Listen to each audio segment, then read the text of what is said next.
आगे यूज होंगे। v equal to omega cross R, v equal to R omega. तीसरा हम पॉइंट कह दें टेंजेंशियल एक्सेलरेशन हम कहें that is alpha cross R vector. अगर एल्फा और आर में 90 डिग्री है तो हम क्या कह देंगे A tangential is equal to alpha into R. कब? जब alpha and R are perpendicular, या यहाँ पे हम कहें ओमेगा आर। ये तब होगा आर ओमेगा जब हम कहें यहाँ पे आर ओमेगा ओमेगा और आर के बीच में एंगल 90 डिग्री हो। तो torque about any fixed point is equal to I P into alpha. Applicable होगा किस पॉइंट के अबाउट? Fixed point. बात ध्यान रखना है इसको, फिक्स्ड पॉइंट के अबाउट टॉर्क लेंगे that is equal to I about fixed point into alpha. V is equal to R omega, tangential acceleration is alpha R. ये हमने 3 पॉइंट, ये यहाँ पे हमें जो ज़रूरत पड़ेगी। चौथा हम एनर्जी कंजर्वेशन, एनर्जी कोई भी रोटेटिंग ऑब्जेक्ट का जिस पॉइंट के अबाउट ऑब्जेक्ट रोटेट कर रहा है तो उसकी अगर हम काइनेटिक एनर्जी लिखे टोटल तो क्या कह देंगे half I about P fixed point के about moment of inertia into omega square. एक ये भी हमने लर्न किया, ठीक है बेटा। बाकी तो ट्रांसलेटरी मोशन में जो था वो रहेगा ही रहेगा। अब इनका यूज करके हम यहाँ पे बस तुम्हें लर्न करना ये 4 पॉइंट, ठीक है। बाकी जो ट्रांसलेशनल मोशन के लिए जो किया था रोटेशन में ये पॉइंट आ जाएंगे, इनको ध्यान रखना। इसी पे बेस्ड, इसके अलावा कुछ नहीं होगा। जहाँ कहीं पे भी होगा torque about fixed point is equal to I P into alpha. V is equal to omega R when omega and R perpendicular, तो मैग्नीट्यूड ये हो जाएगा। टेंजेंशियल एक्सेलरेशन वेक्टर फॉर्म में ये होगा ओमेगा क्रॉस आर, यहाँ पे होगा alpha cross R. Alpha R perpendicular है तो एल्फा आर साइन 90 एंगल हम निकाल लेंगे। काइनेटिक डायरेक्शन लिख लेंगे टेंजेंशियल का alpha cross R. Kinetic energy हम कहेंगे half I about fixed point into omega square. तो इसी पे हम बात कर रहे हैं। तो देखो जो हम पिछली क्लास में लास्ट क्वेश्चन था उसी को हम स्टार्ट करते हुए एक्सप्लेन करते हुए आगे बढ़ रहे हैं। बाकी ट्रांसलेशनल मोशन में जो हमारा है वही रहेगा, ध्यान देना बात को। हम क्या कह रहे हैं कि कोई एक रॉड है, रॉड किसी पॉइंट के अबाउट ये हिंज है। हिंज मतलब ये रोटेट कर सकता है, ये रोटेट कर सकता है इस पॉइंट के अबाउट। और रॉड का मास दिया है m और लेंथ है l। और जब ये हॉरिजॉन्टल से एंगल बना रहा है अल्फ़ा, हॉरिजॉन्टल से एंगल कितना बना रहा है? अल्फ़ा। तो इसको हम रिलीज कर रहे हैं, रेस्ट से रिलीज कर रहे हैं। अब यहाँ पे पूछा जा रहा है कि जब ये हॉरिजॉन्टल डायरेक्शन में पहुँचेगा तो एक फिक्स्ड पॉइंट, जो हमारा फिक्स्ड पॉइंट कौन सा हुआ? P। तो ये जब हॉरिजॉन्टल डायरेक्शन में रॉड होगा, इस रोटेट कर रहा तो इसका सेंटर ऑफ मास यहाँ पे है। तो इसी P पॉइंट के अबाउट रॉड रोटेट करेगा। कुछ टाइम बाद P पॉइंट के अबाउट ये रॉड रोटेट करेगा, इसका डिफरेंट पोजीशन इन बिटवीन बनता रहेगा। एक समय आएगा जब ये रॉड हॉरिजॉन्टल पोजीशन में होगा, हॉरिजॉन्टल पोजीशन में होगा। जब रॉड हॉरिजॉन्टल पोजीशन में होगा तो इसका सेंटर ऑफ मास यहाँ पे आ जाएगा। तो इस पे रिएक्शन फोर्स पूछा जा रहा है, हिंज रिएक्शन। अब ये एक बात देखो, जब यहाँ से अल्फ़ा एंगल से इसको हम थीटा कह दें, क्योंकि अल्फ़ा हम जनरली यूज करते हैं एंगुलर एक्सेलरेशन के लिए। तो थीटा एंगल्स इसको रिलीज किया तो ऑब्वियसली जब ये यहाँ पहुँचेगा तो इसकी कुछ एंगुलर स्पीड ओमेगा हो जाएगी, एंगुलर स्पीड ओमेगा हो जाएगी। और हम यहाँ पे कहेंगे कि फिर सेंटर ऑफ मास, इसका जो एक्सेलरेशन एक होगा, एक तो रेडियल होगा ओमेगा स्क्वायर। रेडियस क्या हो जाएगा P पॉइंट से? L/2। तो ये जो एक्सेलरेशन है हम कहेंगे mass of this rod into acceleration, radial acceleration. किसकी बात करेंगे? सेंटर ऑफ मास का। तो कोई फोर्स प्रोवाइड करेगा, F is equal to mass into acceleration of centre of mass. ये फोर्स ऑब्जेक्ट पे कहीं भी लग सकता है, ये नहीं है कि फोर्स किसी रॉड पे कहीं पे भी लगेगा। तो mass into centre of mass का acceleration that will be in the same direction. एक पॉइंट बल्कि ये भी ऐड कर लो, ध्यान देना यहाँ पे। अब इसकी ओमेगा, और जब इस पॉइंट पहुंचेगा तो इस पे टॉर्क भी लग रहा होगा। किसके कारण टॉर्क लग रहा होगा? वेट के कारण। किसके कारण? वेट, mg एक्ट कर रहा है, mg। ध्यान देते रहना। इस पॉइंट पे मान लेते हैं एक फोर्स है Fx, m मान लेते हैं Fy। ये बात ध्यान दें, किसी भी डायरेक्शन में मान सकते हो। नेगेटिव आएगा तो डायरेक्शन अपोजिट हो जाएगा, पॉजिटिव आएगा तो जो डायरेक्शन आपने लिया वही रहेगा।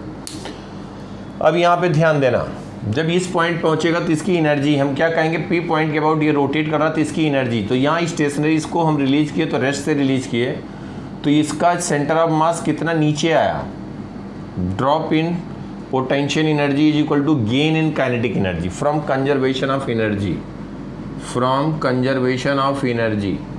तो हम कहेंगे कि कितना पोटेंशियल एनर्जी, ये L/2 है, ये थीटा है, तो कितना हाइट हो जाएगी, L/2 कॉस थीटा, ये हुआ L/2 साइन थीटा, तो mg L/2 sine theta is equal to, अब काइनेटिक एनर्जी जीरो है, रेस्ट से रिलीज किया गया, अब ये रोटेट कर रही है ऑब्जेक्ट, तो P पॉइंट के अबाउट इसकी टोटल एनर्जी लिखेंगे half moment of inertia about P into omega square.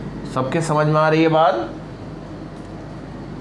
अब ये हमें एक एंड के about moment of inertia rod का हमें पता है कितना है, ml/3 इंटू ओमेगा स्क्वायर, और ये हो जाएगा mg L/2 साइन थीटा, यहाँ से ओमेगा लिख दोगे, ओमेगा कितना आ जाएगा बेटा, देखो mm कैंसिल कर दो, एक L कैंसिल हो गया, तो ओमेगा की वैल्यू हम लिख सकते हैं 6g sine theta upon L total का अंडर रूट, ये ओमेगा हो गया, ओमेगा स्क्वायर, चलिए L स्मॉल लिख दिया तो यहाँ पे स्मॉल लिख देते हैं, तो यहाँ पे हम क्या कह देंगे, omega square L/2 radial acceleration toward the centre होगा, एक तो ये एक्सेलरेशन, हाँ 2 कैंसिल हो जाएगा, 2 कैंसिल हो जाएगा, 3g साइन थीटा, ये ओमेगा की वैल्यू आ गई। अब एक बात देखो, किसका एक्सेलरेशन, जब ये रोटेट कर रहा ओमेगा अगर जीरो होता तो रेडियल एक्सेलरेशन जीरो होता।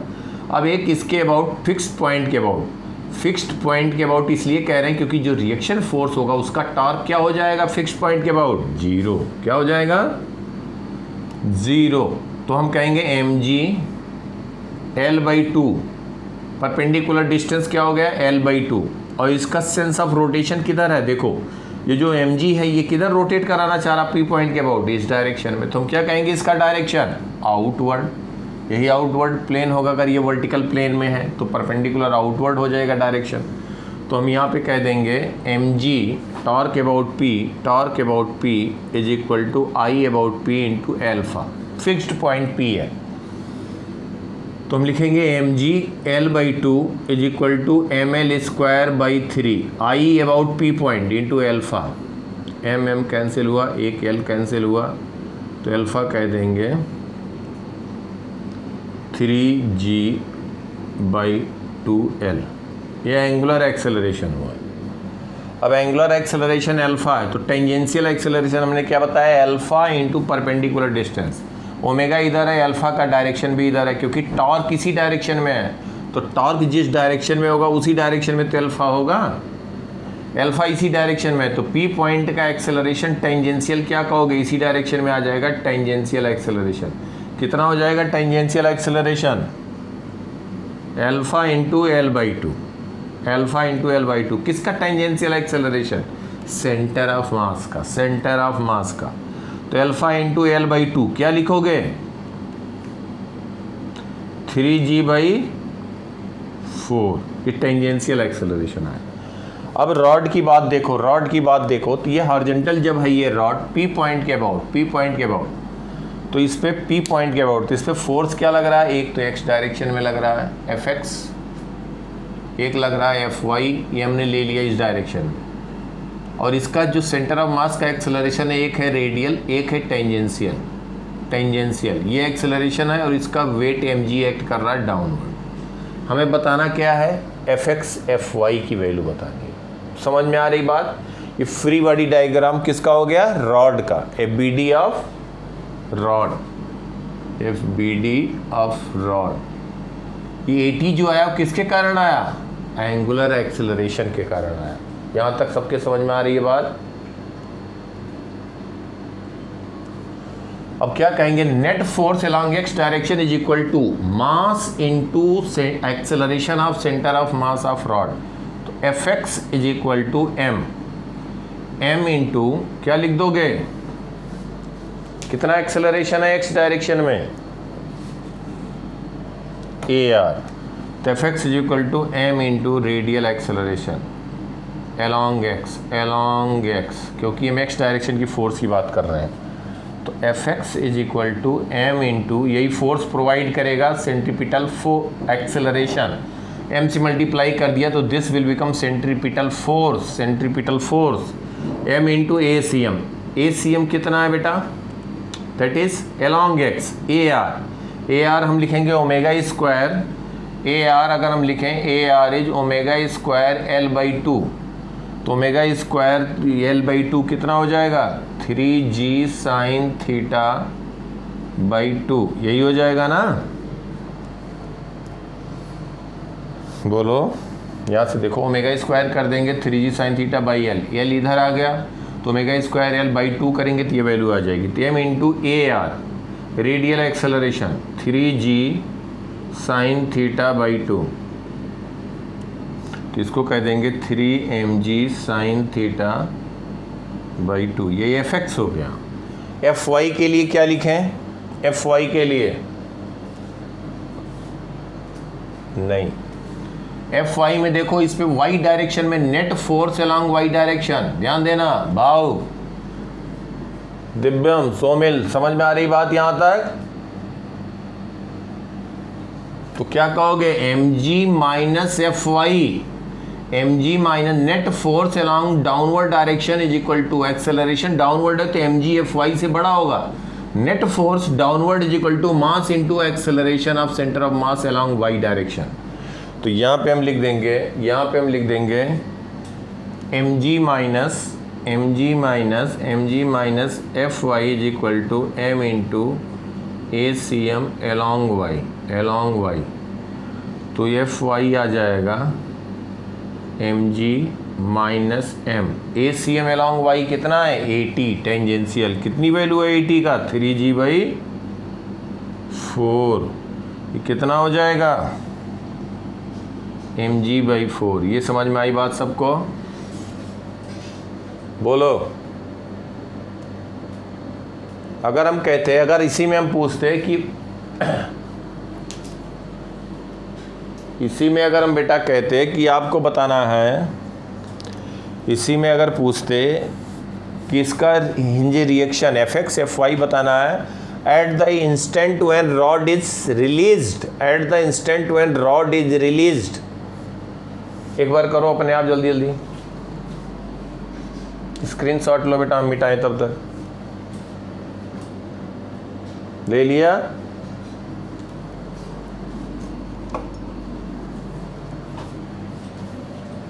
जिस इंस्टेंट पे रिलीज किया गया है उस इंस्टेंट पे पूछा जाए तो क्या बताओगे,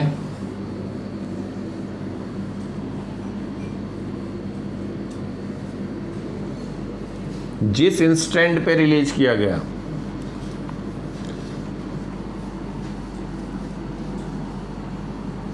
along x, क्यों, हमने क्या बताया, पहले क्या करना है, पहले उसका एक्सेलरेशन लिखो सेंटर ऑफ मास का, या BD ड्रा करो और एक्सेलरेशन कैलकुलेट करो, उसके बाद फिर इक्वेशन लिखो along x along y। ध्यान देना, सब लोग प्रैक्टिस के लिए करा रहे हैं, कुछ भी डाउट रहे तो पूछो, एक बार नहीं कई बार पूछो, समझ करके आगे बढ़ते चलो, क्योंकि धीरे धीरे चीज़ें एडअप होंगी और ऐसा कुछ नहीं है, जब कर लोगे तो फिर वही चीज़ लगेगा कि कितना आसान है, कुछ नहीं मुश्किल होता। देखो ध्यान से, ये हमारा हिंज पॉइंट है, जब इसको रिलीज किया गया ये एंगल थीटा है, तो इस इंस्टेंट पे क्या होगा, हम इसका देखेंगे कि फिक्स्ड पॉइंट हमारा पूरे में क्या है, पी पॉइंट है, तो फिक्स्ड पॉइंट के अबाउट इसका टॉर्क लिखें, तो वेट एक्ट कर रहा है mg, ओमेगा इनिशियल क्या है 0, ये हम बात कर रहे हैं when it is just after release की बात कर रहे हैं, तो टॉर्क अबाउट p लिखोगे, torque about stationary point is moment of inertia about stationary point into angular acceleration alpha. तो mg का लाइन ऑफ एक्शन ये है, ये l/2 है, तो ये कितना डिस्टेंस हो जाएगा बताओ? l/2 cos theta, l/2 cos theta, तो mg into l/2 cos theta, l/2 cos theta. ये टॉर्क हुआ किस पॉइंट के अबाउट? P। डायरेक्शन देखना है, डायरेक्शन देखना है। तो देखो ये पॉइंट जो होगा, ये जो फोर्स है P पॉइंट के अबाउट इसको रोटेट कराने की कोशिश कर रहा है। टॉर्क मतलब हैविंग कैपेबिलिटी टू रोटेट, तो किधर हो जाएगा? इधर रोटेट कर रहा है P पॉइंट के अबाउट, तो किधर हो गया? Outward. That is equal to I P. P point के अबाउट इसका moment of inertia ml²/3 into angular acceleration alpha. एक L कैंसिल हुआ, M कैंसिल हुआ, तो हम अल्फा कह देंगे 3g cos theta, 3g cos theta by 2l। ये एंगुलर एक्सेलरेशन हो गया। एंगुलर एक्सेलरेशन अल्फा आया, तो आप बताओ कि इसका tangential acceleration centre of mass का किधर होगा? ये अल्फा का डायरेक्शन भी इधर हो गया, आउटवर्ड।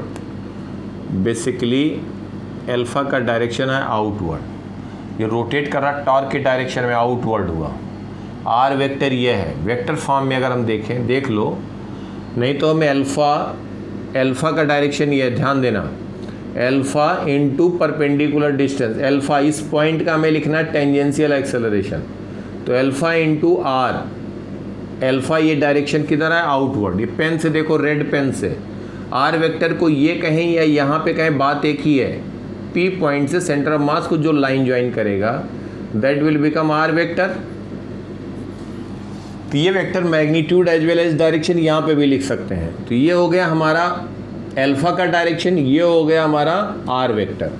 तो omega alpha cross R, alpha cross R, ध्यान देना, अल्फा का डायरेक्शन ये है, आर ये है, तो अल्फा क्रॉस आर किधर डायरेक्शन हुआ है? अल्फा को आर के डायरेक्शन में रोटेट करें तो इसके परपेंडिकुलर आएगा बेटा, अल्फा इंटू आर।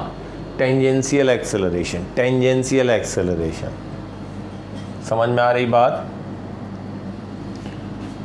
कोई भी ऑब्जेक्ट, ध्यान देना, ये अगर एंगुलर एक्सेलरेशन से रिंग या डिस्क कह दे, रोटेट कर रहा है एंगुलर एक्सेलरेशन अल्फा से, इसी प्लेन में, वर्टिकल प्लेन में, ध्यान देना, कुछ नहीं डायरेक्ट लिख दिया करो। देखो एंगुलर एक्सेलरेशन किसी पॉइंट की बात करें P1, और ये मान लो O पॉइंट है, फिक्स्ड पॉइंट जिसके अबाउट रोटेट कर रहा है, तो ये डिस्टेंस अगर है R1, ये है R1, तो इसका टेंजेंशियल एक्सेलरेशन हो जाएगा अल्फा R1।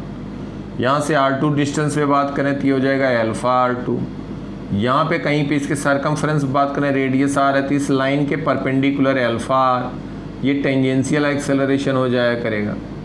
कहीं पे भी यहाँ पे कोई पॉइंट लें तो इससे परपेंडिकुलर डिस्टेंस लें, alpha into this perpendicular distance. समझ में आ रही है? टेंजेंशियल एक्सेलरेशन होते जाएंगे। तो टेंजेंशियल एक्सेलरेशन आगे भी लिखना पड़ेगा। टेंजेंशियल क्या होगा कि अल्फा इंटू जिस डायरेक्शन रोटेट कर रहा है, alpha into that perpendicular distance, जिस पॉइंट का है वहाँ का डिस्टेंस, तो ये क्या हो जाएगा? Alpha into l/2। ये हो गया टेंजेंशियल एक्सेलरेशन। लेकिन डायरेक्शन क्या आया? इसके परपेंडिकुलर। समझ में आ रही बात? बोलो सोमेल, पक्का ना? दिव्यम, अब देखो ये 80 हो गया, ये एंगल थीटा है, ये एंगल थीटा हो जाएगा, ये 90 है, 90 माइनस थीटा, ये थीटा हो गया। तो 80 का एक कंपोनेंट किधर आया? नेगेटिव y, और एक किधर आया? Negative x। इसका एक एक्सेलरेशन इधर होगा ax, और एक होगा ay डैश, और ये जो हुआ तो इसकी वैल्यू हम कह दें कि 80 हम लिख रहे हैं, 80 इसके परपेंडिकुलर डायरेक्शन में, तो 80 cos थीटा, ay डैश होगा 80 cos थीटा, 80 cos थीटा, और एक होगा नेगेटिव x डायरेक्शन में, इसको क्या लिखोगे? 80 sin थीटा, 80 sin थीटा। तो हम नेट फोर्स क्या कह दोगे? अब P पॉइंट पे फोर्स लिखना है, इसके सेंटर ऑफ मास का एक्सेलरेशन एक नेगेटिव x में है, एक है नेगेटिव y में। ऐसे भी बता सकते हो कि इस पर अभी फोर्स लग रहा होगा, अभी फोर्स जो लग रहा होगा ये फोर्स जो लेफ्ट डायरेक्शन में एक्सेलरेट कर रहा है उसको कौन प्रोवाइड कर रहा है? Hinge reaction. और इसका हम कह दें एफ वाई। डाउनवर्ड किसी भी डायरेक्शन में अगर नेगेटिव आया तो ऑब्वियस बात क्या हो जाएगी? अपोजिट डायरेक्शन होगा। तो हम कहें फोर्स अलोंग एक्स। ध्यान देना, अब ये सोच रहे होगे कि इसमें कैसे डायरेक्शन चेंज हो गया। नहीं, ये भी तो क्वेश्चन आ रहा होगा किस पॉइंट पे। एक टाइम ऐसा भी होगा कि जब इस पे एक्स डायरेक्शन में कोई फोर्स नहीं लग रहा होगा। आगे हम बात करेंगे। देखो अभी एक्सेलरेशन निगेटिव एक्स में है कि नहीं है? एक निगेटिव वाई में है, तो एफ एक्स डैश कह दिया जाए इसको, is equal to mass into acceleration. Mass into acceleration M into A T की वैल्यू कितनी है? Alpha into L by two. Alpha L by two कितना लिखा गया बेटा? एल्फा एल बाई टू हो जाएगा टेंजेंशियल एक्सेलरेशन, इसको कह दोगे 3g cos थीटा बाई 4। ये हो गया टेंजेंशियल एक्सेलरेशन। तो टेंजेंशियल एक्सेलरेशन तो 80 इंटू साइन थीटा, तो m इंटू क्या लिख दोगे बोलो? ax डैश की वैल्यू आ जाएगी that is 80 sine theta. Y direction लिखना हो तो क्या कहोगे? mg, एक इसका वेट एक्ट कर रहा होगा डाउनवर्ड, mg क्या लिखोगे? mg माइनस एफ वाई, क्योंकि एक्सेलरेशन डाउनवर्ड है। तो mg minus F Y dash is equal to, या एफ वाई हम कह दें, is equal to m into acceleration along Y dash direction, A Y dash. तो यहाँ से वैल्यू निकाल लोगे। समझ में आ रही बात? जल्दी से स्क्रीनशॉट लो, बोलो।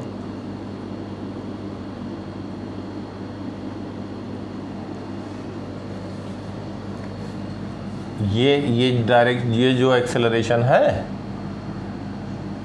ये बेटा रोटेट, ये यहाँ पे रिलीज किया गया। अब ये ऐसे रोटेट कर रहा है, तो जब ये एंगल थीटा पे है, इसका वेट किधर एक्ट कर रहा है? डाउनवर्ड। अब एंगुलर एक्सेलरेशन का डायरेक्शन, टॉर्क का डायरेक्शन किधर हुआ? Outward plane. एल्फा किधर हुआ? आउटवर्ड हुआ। तो इस पे जब इसके हम सेंटर ऑफ मास का एक्सेलरेशन लिखेंगे तो किधर लिखोगे acceleration? Alpha cross R vector.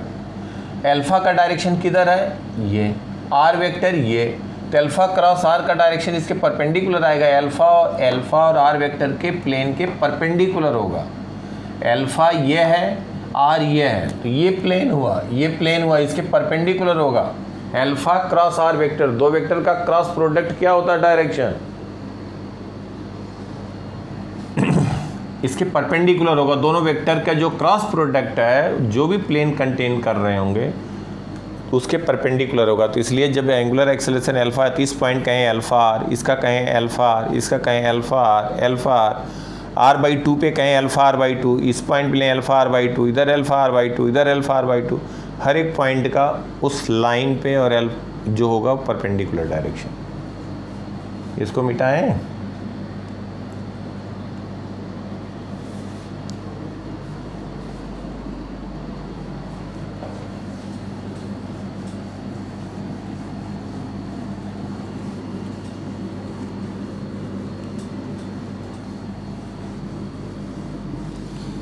अब इसी पे अभी हम क्वेश्चन दे रहे हैं, सोच करके थोड़ा सा लिखो। पहले क्वेश्चन समझ लेना।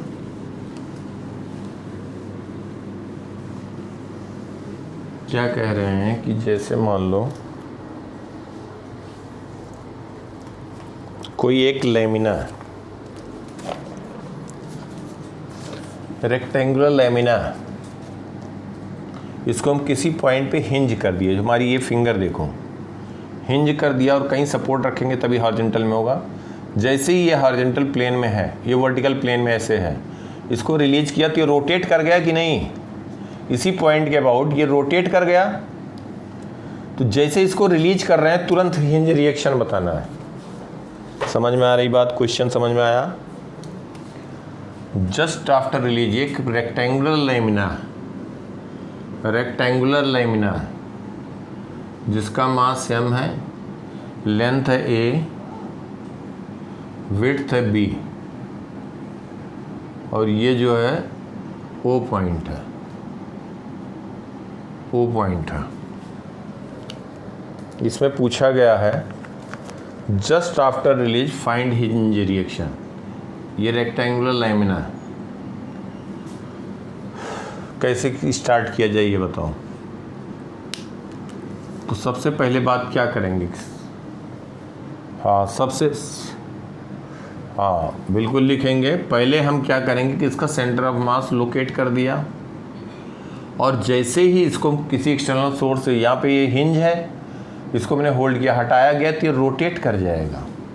रोटेट क्यों, अगर रोटेट कर जाएगा इसका मतलब there will be torque. Torque जो होगा फिर हम क्या कहेंगे, किस पॉइंट के अबाउट टॉर्क की बात करेंगे, about stationary point. About stationary point, कौन सा पॉइंट स्टेशनरी है, हिंज पॉइंट ओ। तो टॉर्क अबाउट ओ लिखेंगे। टॉर्क अबाउट ओ कितना आएगा,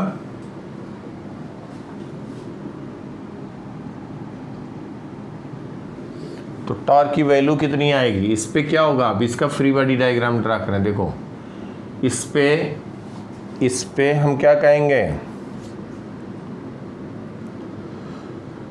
mg डाउनवर्ड एक्ट कर रहा है। अब ये जब हम हिंज रिएक्शन की बात करें तो इस पे जो fx fy किधर भी जा रहा हो, लेकिन अगर वो पॉइंट के अबाउट स्टेशनरी पॉइंट के अबाउट टॉर्क लिया, उन दोनों फोर्स के कारण टॉर्क क्या आ जाएगा, जीरो। क्या आ जाएगा, जीरो। तो पॉइंट के अबाउट बात करें तो mg into perpendicular distance, O point के अबाउट टॉर्क लिखें तो क्या आ जाएगा, mg इंटू परपेंडिकुलर डिस्टेंस कितना हो जाएगा, a/2 is equal to moment of inertia about O into alpha. देखो जो मोमेंट ऑफ इनर्शिया थ्योरम ये सब बात किया था, वहाँ पे यहाँ पे ज़रूरत पड़ रही है। इस एक्सिस के अबाउट अगर ये रोटेट करता तो मोमेंट ऑफ इनर्शिया कितना लिखते हैं, ma²/12 plus mb²/12 by using perpendicular axis theorem. याद आया। तो ये लाइन से जो पास हो रहा है इसके अबाउट पता है। अब यहाँ पे ओ पॉइंट के अबाउट ये रोटेट कर रहा है, इसका बताना है। इसके अबाउट हमें पता है, इसके अबाउट बताना। तो क्या करोगे, दोनों एक्सिस के बीच परपेंडिकुलर डिस्टेंस लिखोगे, फिर पैरेलल एक्सिस थ्योरम लगा दोगे। समझ में आ रही बात बेटा। इस पॉइंट के अबाउट, इसके अबाउट अगर ये रोटेट करता तो मोमेंट ऑफ इनर्शिया कितना होता, ma²/12 plus mb²/12 by perpendicular axis theorem. अब इस पॉइंट के अबाउट ये रोटेट कर रहा है, इसके अबाउट ये रोटेट कर रहा है, तो पैरेलल एक्सिस थ्योरम यूज करेंगे। r की वैल्यू क्या हो जाएगी, ये a/2 है, ये b/2 है। r कितना हो जाएगा, √, तो ये हो जाएगा 1/2 √a² प्लस b²। ये r आ गया। तो मोमेंट ऑफ इनर्शिया अबाउट वो लिखेंगे ma²/12, m/12 बाहर ले लिया जाए, a² plus b² plus m into small r²। समझ में आई बात बेटा। m/12 a² plus b² plus m into r², a² plus b²/4। तो ये आ गया m/3 a² प्लस b²। यही आया ना, बोलो। अब हमें मोमेंट ऑफ इनर्शिया पता लग गया, तो यहाँ से अल्फ़ा लिख देंगे। देखो बेटा, mg into a/2 is equal to I0 into alpha. तो यहाँ से अल्फ़ा की वैल्यू पता लग गई, बोलो। अल्फ़ा पता लग गया। इसका सेंटर ऑफ मास का टेंजेंशियल एक्सेलरेशन किधर होगा, इसी पॉइंट के अबाउट ये सर्कुलर पाथ में रोटेट करेगा बेटा, ध्यान देना। इसका ये centre of mass circular path में रोटेट करेगा ना। जैसे ही छोड़ेंगे तो ये परपेंडिकुलर डिस्टेंस r हो गया, तो alpha angular acceleration, angular torque और एंगुलर एक्सेलरेशन वो पॉइंट के अबाउट इसी डायरेक्शन में, इनवर्ड प्लेन। तो ये जब रोटेट करेगा तो इसका alpha into R tangential acceleration यही हुआ, अल्फा इंटू आर। समझ में आई बात सबके, बोलो। इसका जो एक्सेलरेशन आया वो अल्फा इंटू आर आया इस डायरेक्शन में। अब एक बात देखो, ये एंगल हम कहें थीटा, थीटा बता सकते हो ये बेटा, ये b/2 है, a/2 है, 45 कैसे हो जाएगा बेटा? ये दोनों बराबर होंगे तब 45 होगा ना। तो हम ये r मालूम है, ये बेस मालूम है, तो थीटा हमें पता है, मालूम है कि नहीं?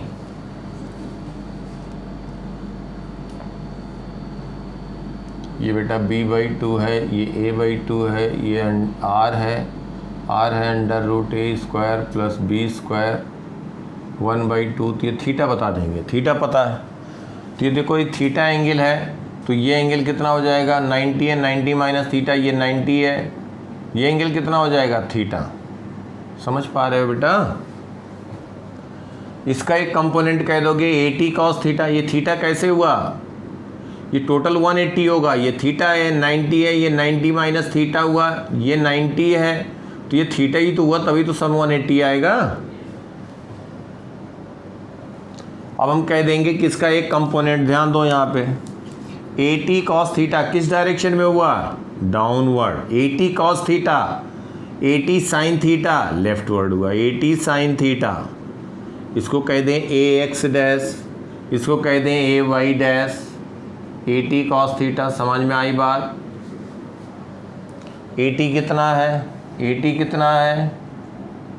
अल्फा आर है, आर हमें पता है। अब इसका मतलब हिंज रिएक्शन, इसका एक्सेलरेशन इधर है, तो ऑब्वियसली इस पे फोर्स किधर लग रहा होगा? F dash. यही तो इसको सेंटीपिटल एक्सेलरेशन प्रोवाइड कर रहा है लेफ्टवर्ड डायरेक्शन में। बेसिकली नेट फोर्स जो होगा ये हम कहेंगे एफ और एफ वाई इधर मान लेते हैं, किधर भी मान लो, मैं बार बार कह रहा हूँ निगेटिव आ जाएगा। और ये डाउनवर्ड एक्सेलरेट कर रहा है, तो एम जी ज़्यादा है, तो M G minus F Y is equal to M into A Y dash, और F X dash is equal to M into A X dash. समझ में आई बात? ए एक्स डैश पता, ए वाई डैश पता, सब बता दोगे। एक बार अपने आप लिखना सीखोगे तभी। नोट किया? नोट करो, स्क्रीनशॉट लो इसका।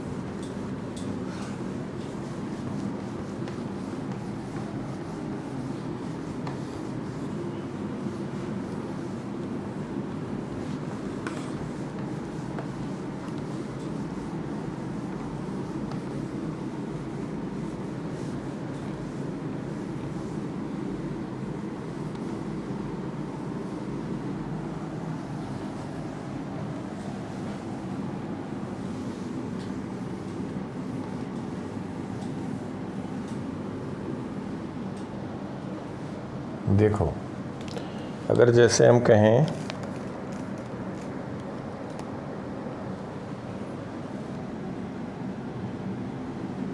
सब वही बात, वही कॉन्सेप्ट बार बार यूज हो रहा है। एक रफ हॉरिजॉन्टल सरफेस है, रफ सरफेस है,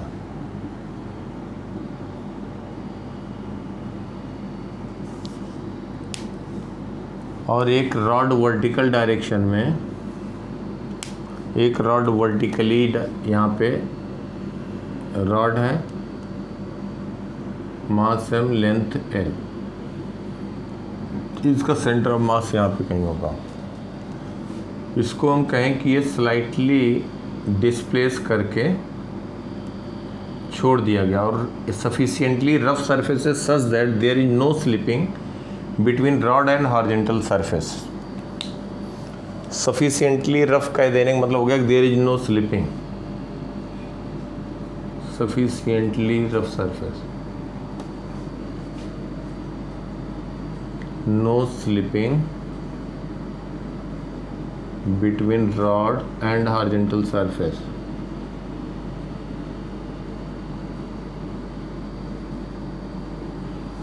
इसको स्लाइटली डिस्प्लेस कर दिया जाए तो क्या होगा? इसका मतलब इसी पॉइंट के अबाउट ये रोटेट कर जाएगा, करेगा कि नहीं करेगा? किसी इंस्टेंट पे रॉड का पोजीशन ये हो जाएगा, किसी इंस्टेंट पे रॉड का पोजीशन ये हो जाएगा। समझ रहे हो सब लोग? किसी इंस्टेंट पे रॉड का पोजीशन ये हो जाएगा, मतलब जस्ट हिट करने के पहले दिखा रहे हैं। अब ये पूछा गया है कि find the angle made by rod from vertical fan friction force on rod will become zero. From vertical, find theta from vertical when frictional force on rod will be zero, will become zero। कि क्या बात हो गई, समझ में आ रही बात? कुछ क्वेश्चन? तो कोई एंगल हम थीटा ले लें, अब ये रोटेट कर रहा, सिंपली कोई एंगल थीटा ले लें, ध्यान देना, कोई एंगल थीटा ले लें। जब ये रॉड का पोजीशन है वर्टिकल से थीटा, वर्टिकल से थीटा, तो रॉड पे फोर्स, इसकी कुछ एंगुलर वेलोसिटी आ चुकी होगी, ओमेगा आ गया होगा कि नहीं? और ये हम कहेंगे कि जब यहाँ पे, और ये पॉइंट सफिशिएंटली रफ है, ये पॉइंट मूव नहीं कर रहा, तो इस पे हम क्या कहेंगे कि इसका एक्सेलरेशन, टॉर्क लग रहा होगा, एंगुलर एक्सेलरेशन भी होगा, टॉर्क भी लग रहा होगा इस इंस्टेंट पे। टॉर्क के कारण क्या होगा? एंगुलर एक्सेलरेशन, अल्फा का डायरेक्शन भी यही होगा, टॉर्क का भी यही डायरेक्शन है। समझ में आ रही बात बेटा सबको? बोलो,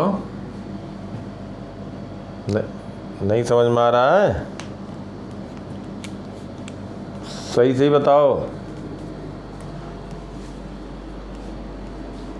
देखो हमने क्या किया, रॉड को ये हॉरिजॉन्टल रफ सरफेस पे है, इसको हमने क्या किया कि ऐसे यहाँ से वर्टिकली स्लाइड डिस्प्लेस करके छोड़ दिया, और सफिशिएंटली रफ है तो क्या होगा, ये रोटेट करेगा, इसकी एंगुलर स्पीड बढ़ेगी। तो कोई वर्टिकल थी जब थीटा एंगल है, तब की हम बात कर रहे हैं। समझ में आ रही बात बेटा?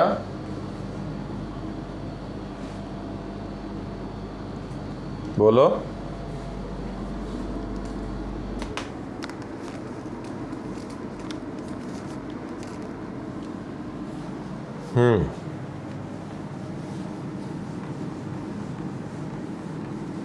तो जब वर्टिकल से एंगल थीटा बना रहा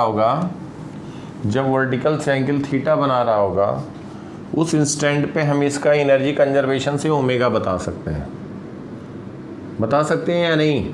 भाई यहाँ पे ये है फ्रिक्शन, लेकिन there is no relative motion, तो कहीं पे एनर्जी हीट लॉस नहीं हो रहा है, एनर्जी डिसिपिएट नहीं हो रही है, तो एनर्जी विल रिमेन कंजर्व। तो जब ये यहाँ पे था इनिशियल, हम ओमेगा लिख दे जब वर्टिकल से थीटा बना रहा है। समझ में आ रही बात बेटा? तो इसका पोटेंशियल एनर्जी, इसको रेफरेंस ले लिया जाए, potential from conservation of energy, तो क्या कह देंगे, mgL/2 plus kinetic 0 is equal to, अब जब ये थीटा एंगल बना रहा वर्टिकल से, तो ये थीटा हो गया, तो L/2 कॉस थीटा हाइट हो गई। अब तो mgL/2 कॉस थीटा, या इसी को हम कह सकते थे कि final potential energy plus kinetic energy. Kinetic क्या है, half IP into omega square, इसको P पॉइंट कह देते हैं, फिक्स्ड पॉइंट है। इसी को जब लेफ्ट साइड ले जाते हैं तो mgL/2, इसको कहते हैं 1 minus cos theta is equal to half IP omega square. इसी को कहते हैं loss in gravitational potential energy is equal to gain in kinetic energy. Loss in gravitational potential energy, loss in gravitational potential energy is equal to gain in kinetic energy. समझ में आ रही बात बेटा?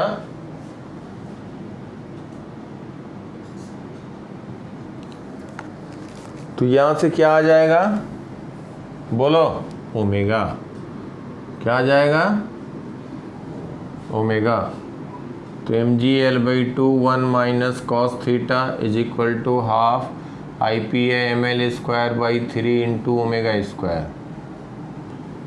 तो यहाँ से ओमेगा की वैल्यू लिख सकते हैं, ओमेगा आ जाएगा यहाँ से ओमेगा आ गया। इसका मतलब एक रेडियल एक्सेलरेशन हो गया टुवर्ड द सेंटर। कोई भी सेंटर ऑफ मास अगर रोटेट कर रहा है किसी भी प्लेन में और उसके सेंटर ऑफ मास की स्पीड ओमेगा है, तो there will be an acceleration toward the centre, that is radial acceleration.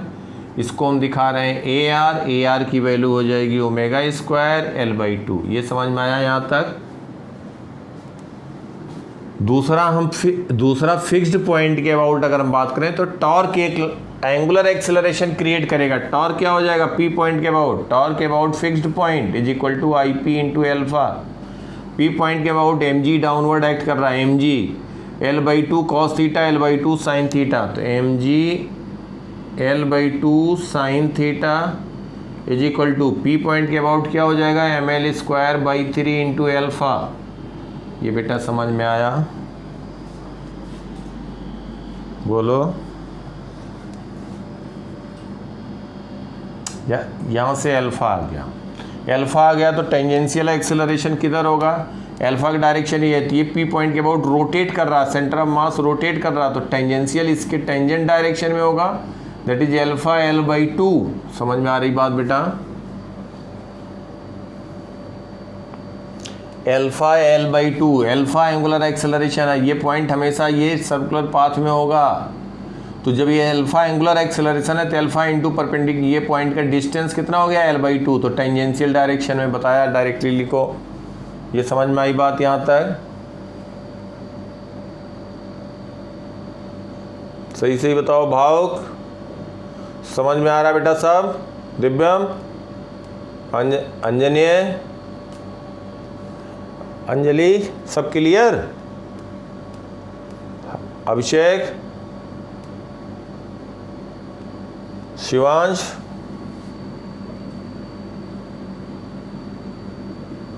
चलिए अब क्या करें बेटा, देखो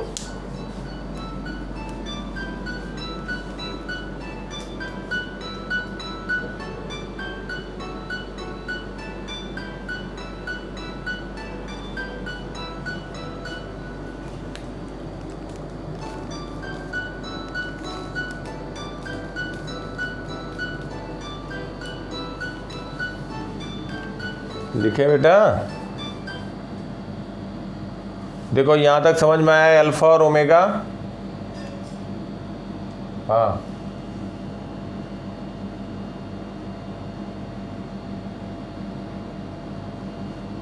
बेटा, ये ICM ओमेगा स्क्वायर तब लिखते जब ये रॉड जो है इसके अबाउट रोटेट कर रहा, सेंटर ऑफ मास के अबाउट, मतलब कुछ टाइम के बाद ऐसे होगा, कुछ टाइम बाद रॉड ऐसे हो जाता, कुछ टाइम बाद ऐसे हो जाता। अगर ये सेंटर ऑफ मास के अबाउट रोटेट करेगा तब हम कहेंगे हाफ ICM ओमेगा स्क्वायर, तब काइनेटिक एनर्जी अलग होगी, क्योंकि इसके अबाउट इसका मोमेंट ऑफ इनर्शिया mL/12 होता है। ये रोटेट, जब रॉड रोटेट कर रहा है एक एंड के अबाउट, इसके अबाउट रोटेट कर रहा तो कुछ टाइम बाद ये होगा, फिर रॉड ऐसे होगा। समझ पा रहे हो बात,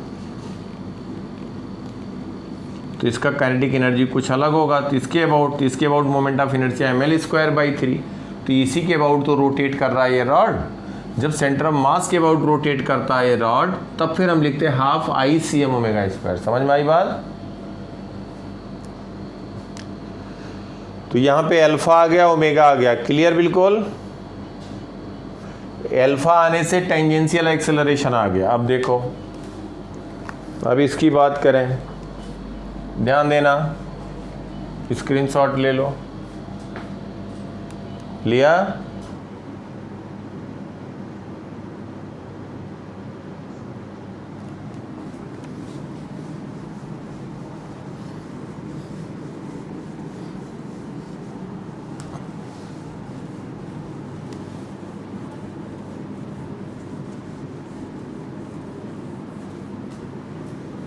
देखो, हम यहाँ पे कह रहे हैं कि ये रॉड है और ये इस समय वर्टिकल से एंगल थीटा बना रहा है। इसका एक एक्सेलरेशन हुआ toward the centre, omega A radial, एक हुआ टेंजेंशियल। ये एंगल थीटा थी, एंगल थीटा हुआ। इस पॉइंट की बात करें तो इस पे एक इसका वेट mg लग रहा है डाउनवर्ड, नॉर्मल रिएक्शन इस पे ऊपर लग रहा है, और दूसरा इसका एक्सेलरेशन, ध्यान देना हमारी बात को भी, यहाँ से इंपॉर्टेंट पॉइंट, ये सेंटर ऑफ मास है, इसकी टेंडेंसी मूव करने की किधर होगी, लेफ्टवर्ड या राइटवर्ड, जो पॉइंट ऑफ कांटेक्ट है रॉड का, राइटवर्ड टेंडेंसी होगी इसका मूव करने का कि लेफ्टवर्ड, पूछ रहा हूँ। इसका सेंटर, इसके सेंटर ऑफ मास, देखो एक एक्सेलरेशन है ए आर और एक है इसके परपेंडिकुलर ए टी, यही है ना बेटा। अब ध्यान दो, ये एंगल थीटा है, ये 90 माइनस थीटा हो गया, तो ये भी एंगल थीटा हो गया। ये समझ में आ रही बात? इसको हम रिजॉल्व कर दें, देखो ध्यान से, अभी नहीं बता सकते। ए आर कॉस थीटा इधर हुआ, ए आर कॉस थीटा, एक हुआ A R sine theta, A R sine theta, एक इधर हुआ A T cos theta, A T cos theta. Vertically downward direction में एक हुआ A R cos theta, A T का एक कंपोनेंट इधर हुआ ए टी साइन थीटा। समझ में आ रही बात बेटा? हॉरिजॉन्टल और वर्टिकल डायरेक्शन में इसका एक्सेलरेशन रॉड का लिख दिया गया। तो रॉड का जो एक्सेलरेशन लिखा गया सेंटर ऑफ मास का, इसका एक आया लेफ्टवर्ड डायरेक्शन में A are sine theta, rightward हुआ ए टी कॉस थीटा, और ये एक्सेलरेशन आया यहाँ पे वर्टिकल में ए टी साइन थीटा, और एक आया ए आर कॉस थीटा। यहाँ तक सबको क्लियर समझ में आ रही बात? अब देखो इसका यहाँ पे एक ये पॉइंट पे N1 लगेगा ऊपर और वेट mg डाउनवर्ड लगेगा। हम बात कर रहे हैं फ्रिक्शन फोर्स की। ये तो बात वर्टिकल डायरेक्शन में है। हॉरिजॉन्टल में ध्यान देना, जब तक पहले क्या होगा, ए आर साइन थीटा की वैल्यू कम था, ए टी कॉस थीटा ज़्यादा था। मतलब ये समझ लो, जब ए टी कॉस थीटा और ए आर साइन थीटा में ए टी कॉस थीटा ज़्यादा होगा ए आर साइन थीटा से, तो सेंटर ऑफ मास का एक्सेलरेशन किधर होगा, राइटवर्ड। किधर होगा, हॉरिजॉन्टल प्लेन के में हम बात कर रहे हैं, एक्स डायरेक्शन में। स्क्रीनशॉट लो बेटा, सब बहुत इंपॉर्टेंट पॉइंट चल रहा है। बात भी ये सब मत कहना कि कहीं पे क्वेश्चन इस तरह नहीं मिल रहा, ये नहीं दिख रहा है, वो नहीं दिख रहा है। जो बता रहे हैं अगर ये सब समझते जाओगे तो बाकी चीज़ें बहुत आसान लगती जाएंगी। जैसा हम शुरू में कह चुके हैं, थोड़ा सा लेवल ज़्यादा करके अगर हम पढ़ेंगे तो फिर वही चीज़ें बहुत आसान लगने लग जाती हैं। इसलिए घबराना नहीं, छोड़ना नहीं। सब टेंशन सबको होता है, सबको दिक्कत होता है। जब सिलेक्शन हो जाता है तो बढ़िया बढ़िया एकदम बिल्कुल बताते हैं कि पूछने नहीं, ऐसे नहीं वैसे कर दिया, हम तो ऐसे ही करते थे, ऐसे करते थे, सभी ऐसे करते हैं। सबको दिक्कत जहाँ पे जो है वो होती है, सबको होती है। 11वीं में 10th के बाद आए अचानक यहाँ पे करने लग गए। तो प्रैक्टिस करते रहो, लिख करके देखते रहो, वीडियो भी बना दे रहा हूँ, उसको दोबारा देखो और अपने हाथ से एक एक बार क्वेश्चन अपने आप करो, पढ़ करके फिर मैच कराओ। फिर जैसे 1-2 बार करोगे फिर चीज़ें बहुत आसान लगने लग जाएंगी। उसके बाद फिर तुम जाओ देखो प्रीवियस ईयर के क्वेश्चन, तो थोड़ा सा ज़्यादा करके समझना होगा। इसलिए घबराने की बात नहीं है। टेंशन कैसे कैसे हो रहा है, बाकी लोग कर लेते, सबको होता है। अब बेटा ये खुद सोचो, 10, 12, 15 लाख में अगर किसी को 5,000 और 4,000, 3,000, 2,000 में आना, 10,000 के अंदर सिलेक्शन लेना ऑल इंडिया लेवल पे, तो वो आराम से वही पढ़ा देंगे, एनसीईआरटी का वही क्वेश्चन दे देंगे, तो सबके सब उसमें कर देंगे। 10,000 सीटें हैं, मान लो कि 12-14,000 अब नए नए IIT खुले हैं, तो 15, 20, 30 हो जाएंगी। मतलब मैं कह रहा हूँ कि टोटल IIT NIT मिला करके 30,000, 25,000, 20,000, तो लड़के तो 100% कर देंगे लाख के ऊपर ना। सीरियस कैंडिडेट भी 2-3 लाख 4 होते हैं जो ज़बरदस्त लगे रहते हैं, ऐसी बात नहीं है, तो वो भी कर देंगे। तो फिर क्या कहेंगे, किसको सीट देंगे किसको नहीं। इसलिए मजबूरी भी है थोड़ा सा टफ करना कंपटीशन को। तो उसमें जो अच्छा कर जाएगा बस उसका सिलेक्शन हो जाता है। जो हिम्मत नहीं हारता, 100% रिजल्ट थोड़ी आता कि 100% कर दिया। समझ में आ रही बात यहाँ तक? ये एक्सेलरेशन समझ में आया? स्क्रीनशॉट लिया? अब देखो कुछ नहीं है यार, मैं फिर कह रहा हूँ बार बार, 1-2 बार जहाँ पे करोगे फिर वही देखोगे, वही 4 चीज़ें, वही 3 चीज़ें, बार बार वही बार बार लगेगा। अरे पहले हमें ऐसे लगता था, अभी देखना कुछ दिन के बाद जो लगे रहेंगे वो कितना ज़बरदस्त करने लग जाएंगे। अब ये देखो रॉड की जो बात कर रहे हैं, तो एक बात समझो हमारी बात। पहला केस कह रहे हैं when AT is greater than AR sin theta, if AT is greater than AT cos theta is greater than AR sin theta. AT AR सब पता है तुम्हें, तो क्या होगा इसका मतलब एक्सेलरेशन x डायरेक्शन में होगा सेंटर ऑफ मास का। x will be greater than 0 along positive x, तो friction force will be m into AX। तो फ्रिक्शन फोर्स का डायरेक्शन किधर होगा उस समय, राइटवर्ड। समझ में आ रही है हमारी बात? बोलो बेटा। टाइम के रिस्पेक्ट में रेडियल एक्सेलरेशन ओमेगा भी बढ़ेगा, थीटा भी बढ़ेगा। तो टुवर्ड द सेंटर जो AR sin थीटा है, जैसे जैसे टाइम बढ़ेगा ये वैल्यू बढ़ती जाएगी ना बेटा। जब ये हॉरिजॉन्टल पे अप्रोच करेगा ये वैल्यू कम होती जाएगी। cos theta will be tending toward 0। Initially क्या होगा, थीटा 0 था वर्टिकल से, देखो समझ में आ रही बात। इनिशियली थीटा 0 है, थीटा 0 है तो टोटल एक्सेलरेशन जैसे ही स्लाइटली डिस्प्लेस किया तो AT cos थीटा एक्ट कर रहा है, तो ये वैल्यू बहुत कम है, ओमेगा भी बहुत कम है, ओमेगा स्क्वायर L/2। AR की वैल्यू वो भी कम है, साइन थीटा भी कम है, तो नेट एक्सेलरेशन राइटवर्ड है। तो शुरू में जब इसको रिलीज किया गया यहाँ पे तो फ्रिक्शन फोर्स फॉरवर्ड लग रहा है। समझ में आई पहले पॉइंट से सबको बात? क्योंकि यार फ्रिक्शन फोर्स फॉरवर्ड लग रहा है, इसका एक्सेलरेशन बेसिकली राइटवर्ड डायरेक्शन में है। जब इनिशियल लेवल पे इनिशियली जैसे छोड़ा गया तो इसका एक्सेलरेशन राइटवर्ड है एक्स डायरेक्शन में। तो एक्स डायरेक्शन में कोई भी फोर्स होगा जो इसको एक्सेलरेट करा रहा होगा, वो फोर्स कौन सा प्रोवाइड करेगा, फ्रिक्शन फोर्स।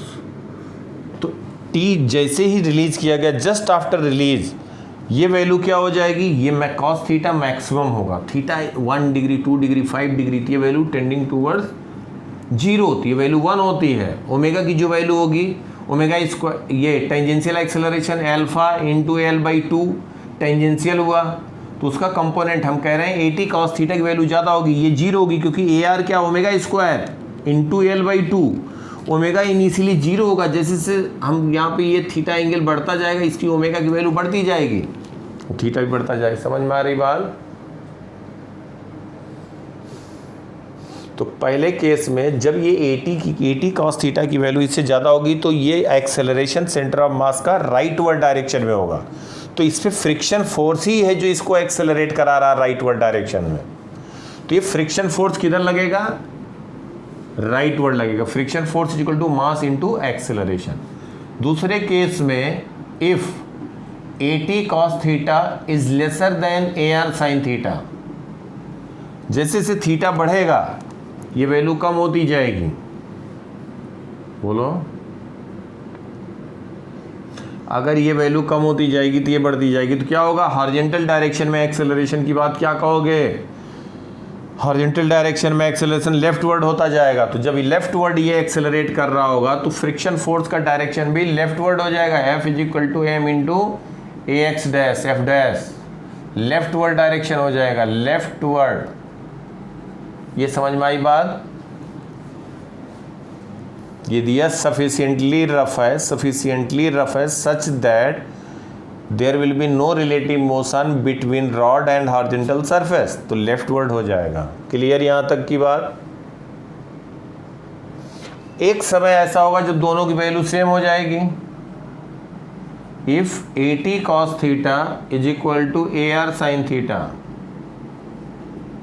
बोलो। हाँ, यही थीटा पूछा गया था। तो F विल बी 0। यहाँ से थीटा की वैल्यू, यही थीटा पूछा गया है। समझ में आई बात? शुरू में अभी मैं बताया था ना डायरेक्शन चेंज करता है, तो ये मत सोचना कि कभी FX डैश एक में सर ने कहा कि इधर लग रहा है, एक में इधर लग रहा है, तो वो डिपेंड करेगा इसके एक्सेलरेशन पे एक्स डायरेक्शन के। क्लियर? पूरा यहाँ पे स्क्रीनशॉट लो जल्दी से।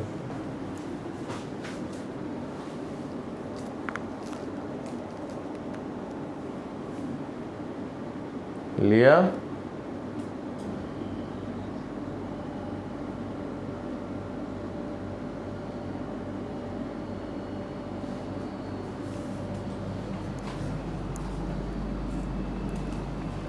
सबको बेटा क्लियर यहाँ तक की बात?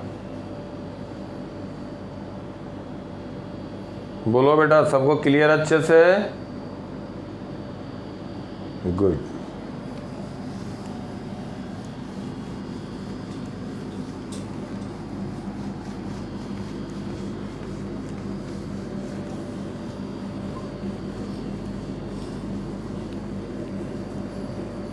एक एक पॉइंट एक एक क्लास का सब मालूम रहेगा, उसके बाद क्वेश्चन करते जाओ बेटा, धड़ धड़ होता जाएगा। लेकिन पहले एक एक चीज़ समझना ज़रूरी है, क्यों लिख रहे हैं, ऐसा क्यों कर रहे हैं। तो अभी तो हम स्टार्टिंग जहाँ भी कंसीडर कर रहे हैं, रोटेट कर रहा ऑब्जेक्ट, तो कोई न कोई हम फिक्स्ड पॉइंट कंसीडर कर रहे हैं, ध्यान दे ही रहे हो।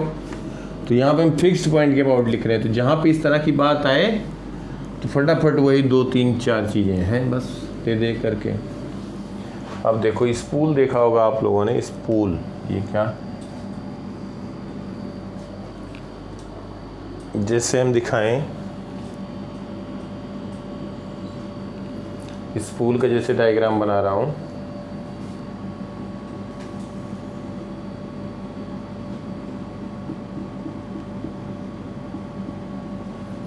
इसको ऐसे कह दिया जाए।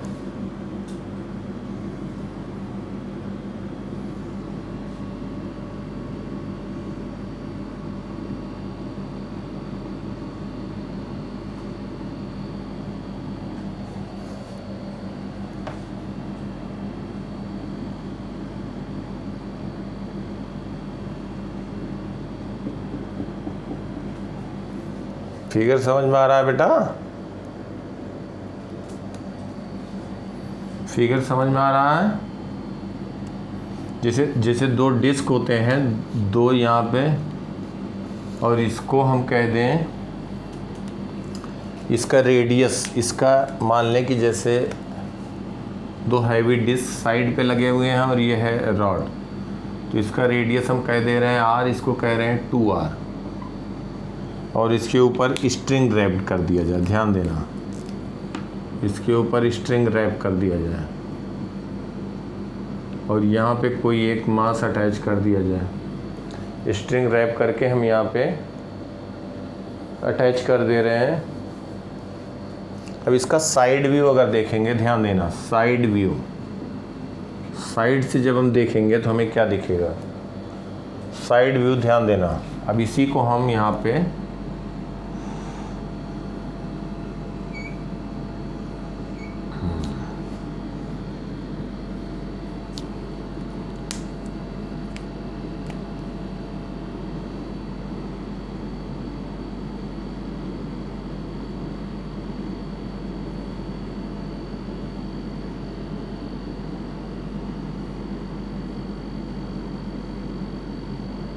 इसका मास दिया हुआ है, टोटल मास गिवन है, इसका टोटल मास कैपिटल M, इसको स्मॉल m कह दे रहे हैं। और इसका moment of inertia about x dash, moment of inertia about x dash is ix given है, मोमेंट ऑफ इनर्शिया।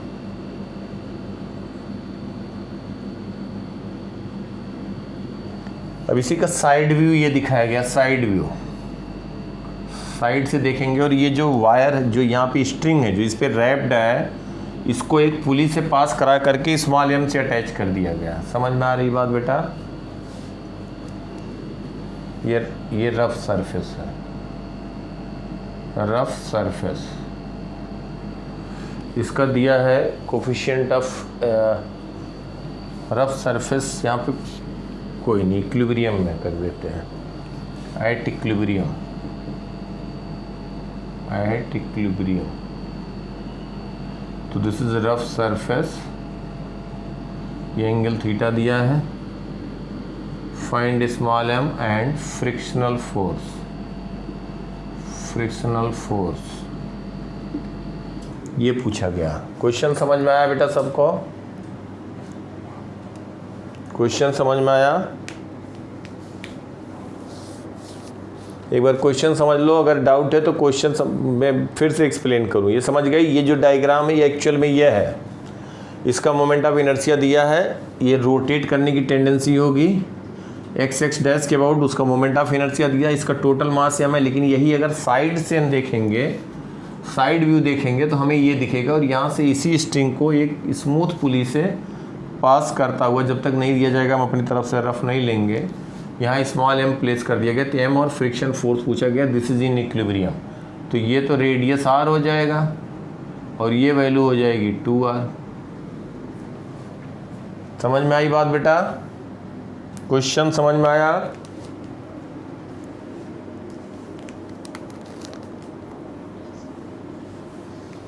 अब देखो इसी का हम यहाँ पे इक्विलिब्रियम में है फ्रिक्शन फोर्स, और पूछा गया है स्मॉल m की क्या वैल्यू होगी, कि इक्विलिब्रियम में रहे स्मॉल m आ जाएगा तो हम कैलकुलेट कर लेंगे फ्रिक्शनल फोर्स भी। अब देखो इसी का हम अगर फ्री बॉडी डायग्राम ड्रा करें, ये BD ऑफ स्पूल,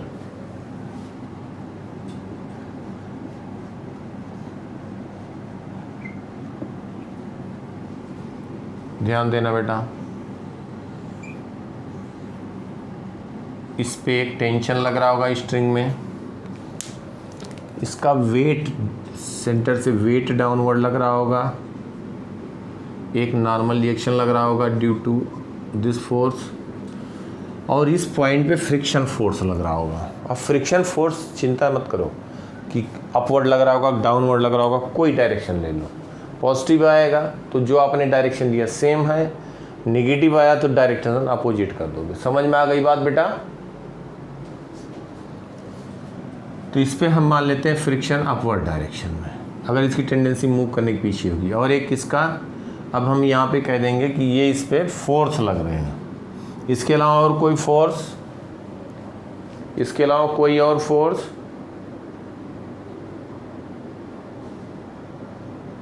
कोई और फोर्स नहीं। और इस पे हम कहते हैं स्मॉल m पे, तो स्मॉल m का फ्री बॉडी डायग्राम कहेंगे, इस पे टेंशन ऊपर लग रहा है, वेट लग रहा है mg डाउनवर्ड। अब ये एट इक्विलिब्रियम अगर हम बात करें तो mg को हम रिजॉल्व कर सकते हैं, mg को रिजॉल्व कर देंगे, ये बेटा एंगल थीटा है, ये करते आए बार बार, mg cos थीटा हो जाएगा। समझ में आ रहा होगा सबको? ये क्या हो जाएगा? mg sin theta.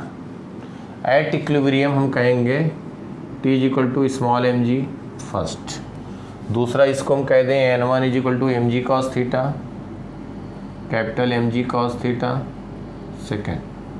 Horizontal direction में t plus f along x direction along incline plane is equal to mg sin theta. तीन इक्वेशन हो गया। अननोन हमारे पास कितने हैं? t n1 f और क्या है बेटा? t n1 f और स्मॉल m। समझ में आ रही बात बेटा? चार अननोन है ना इक्वेशन तीन। अब ये इक्विलिब्रियम में है तो बेटा रिजिड बॉडी है, रिजिड बॉडी मतलब जिसका शेप एंड साइज है। अब नेट फोर्स हमने जीरो किया है along incline plane, perpendicular incline plane. इसमें हम कहें जिधर इसकी टेंडेंसी मूव करने की, एक्सेलरेट करने की सेंटर ऑफ मास की होती है तो उस डायरेक्शन को x, उसके परपेंडिकुलर को y। Net force along x zero, net force along y zero. लेकिन नेट फोर्स जीरो होने से जरूरी नहीं कि इक्विलिब्रियम में हो, रोटेट भी कर सकता, रोटेटिंग कैपेसिटी हो सकती है ना, कैपेबिलिटी। इसका मतलब ये जब अगर स्टेशनरी ऑब्जेक्ट होगा तो उसका टॉर्क भी किसी हर एक पॉइंट के अबाउट जीरो होगा। अगर इक्विलिब्रियम, ये लिख लो चाहे नोट कर लो, इफ ऑब्जेक्ट इज स्टेशनरी या at equilibrium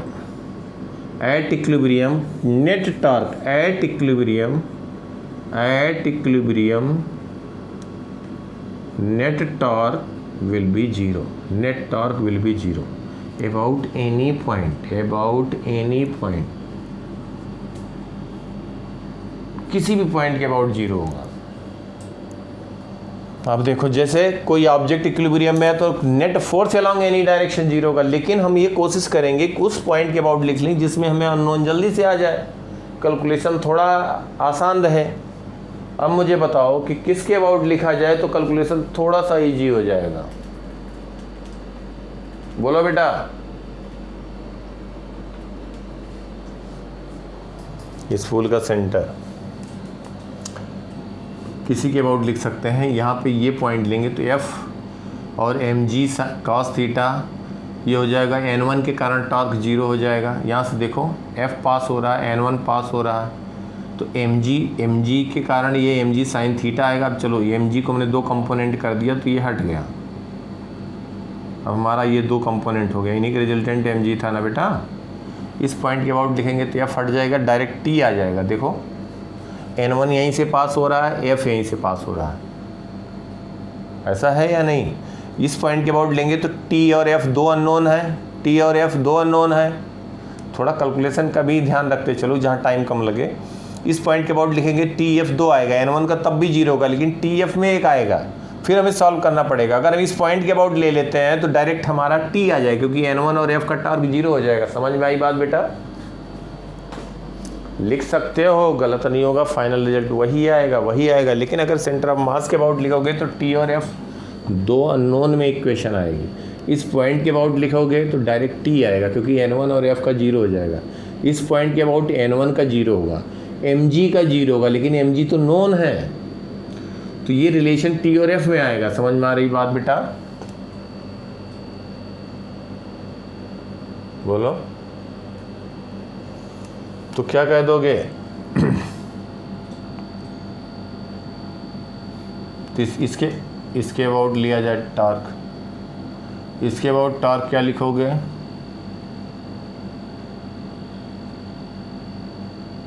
T into plus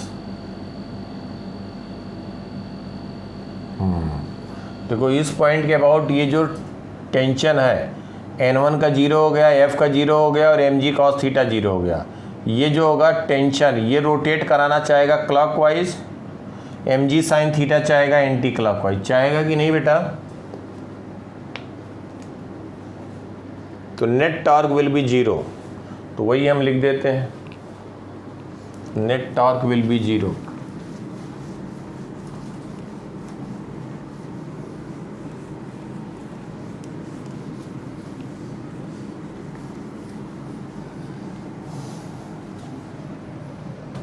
तो यहाँ पे हम कह देंगे torque about point P,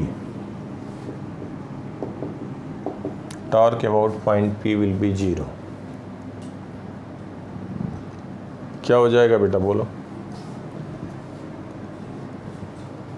T into R, clockwise sense है। देखो टेंशन इंटू R, ये क्लॉकवाइज सेंस है, इनवर्ड डायरेक्शन हुआ, equal to Mg sine theta. Anti clockwise है, इसका आउटवर्ड डायरेक्शन होगा, दोनों इक्वल एंड अपोजिट होने चाहिए। तो ये हो गया आपका Mg sine theta into 2R। समझ में आ रही बात बेटा सबको? यह है एंटी क्लॉकवाइज।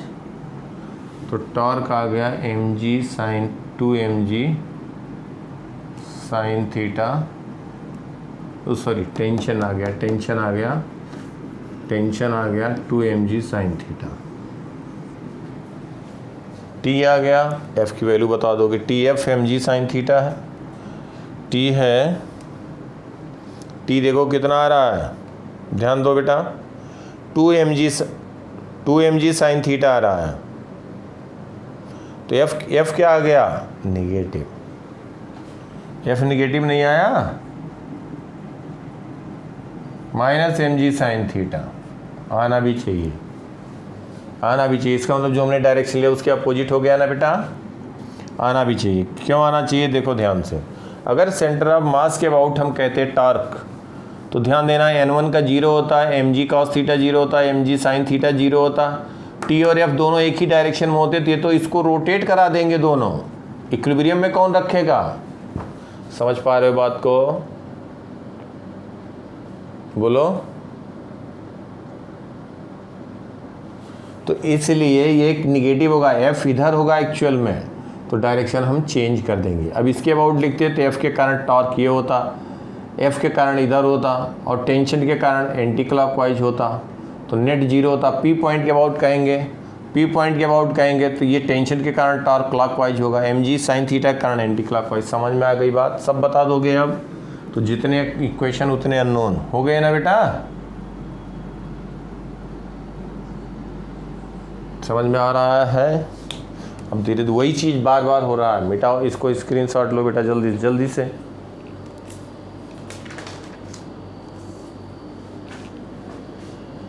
जल्दी से लो इसका स्क्रीनशॉट। सब लोग बढ़िया से एक एक क्वेश्चन अपने आप प्रैक्टिस करना, इक्वेशन पूरा प्रॉपर लिखना, मैच कराना। जो भी थोड़ा भी ढिलाई करेगा तो आगे गड़बड़ हो जाएगा, मैं पहले बता रहा हूँ। और जो भी एक दो बार लिख करके करते रहेंगे, रिवाइज करते रहेंगे, फिर लगेगा अरे उसके बाद कुछ है ही नहीं। जो कुछ भी है बस यही है रोटेशन में, ये हम बता रहे हैं। बाकी आगे तो फिर तो दौड़ने लगेगा, मतलब इतनी तेज़ स्पीड से भागेगी गाड़ी की क्या बताऊँ। मिटाऊँ इसको। और इसमें भी कुछ नहीं है, बस 3 4 5 पॉइंट हैं, बार बार उन्हीं की यूज हो रहा, देख रहे हो। स्क्रीनशॉट ले लिया बेटा?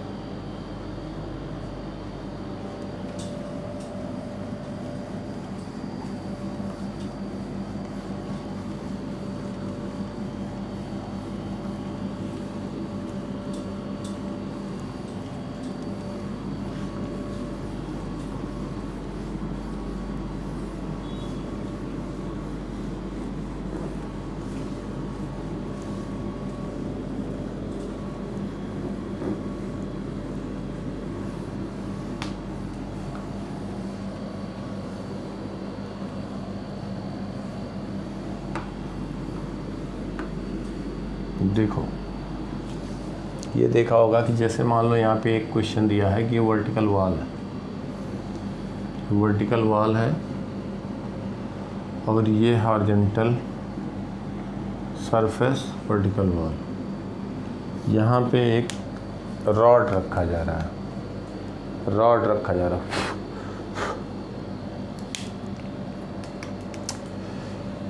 ये एक रॉड रख रहे हैं, तो यहाँ पे ये सरफेस है स्मूथ और ये सरफेस है रफ। यहाँ पे कहा गया एक रॉड को जैसे यहाँ पे प्लेस किया, ये रफ सरफेस है, थीटा है, फिर इसको हम यहाँ पे ऐसे प्लेस कर सकते हैं, फिर ऐसे प्लेस कर सकते हैं। तो एक टाइम ऐसा होगा, एक थीटा की वैल्यू ऐसी होगी कि जिससे कम थीटा करेंगे तो क्या होगा, इसकी टेंडेंसी क्या होगी, स्लिप कर जाने की होगी। होगी कि नहीं? जितना ही हाइट हम वर्टिकल हाइट से, ध्यान देना, कोई लैडर है, लैडर जैसे घर में होता है यूज करते हैं, तो लैडर को अगर हम इसको वर्टिकल से कम एंगल बना के चलें, हॉरिजॉन्टल से ज़्यादा, तो इक्विलिब्रियम में रहेगा। इसको अगर हम कहीं पे और टिल्ट कर दिए तो अगर ये रुका है, या टेंडेंसी होगी स्लाइड करने का, अगर यहाँ पे भी रुका तो एक पर्टिकुलर थीटा ऐसा आएगा कि उसके बाद अगर तुमने थोड़ा भी थीटा कम किया तो फिर क्या होगा, ये लैडर गिर जाएगा ना। बोलो बेटा। तो यहाँ पे रफ सरफेस से कोफिशिएंट ऑफ फ्रिक्शन म्यू दिया है, पूछा गया find theta minimum, theta minimum for equilibrium of rod. Rod का मास m ले लें, लेंथ l। क्वेश्चन समझ में आया बेटा? बोलो।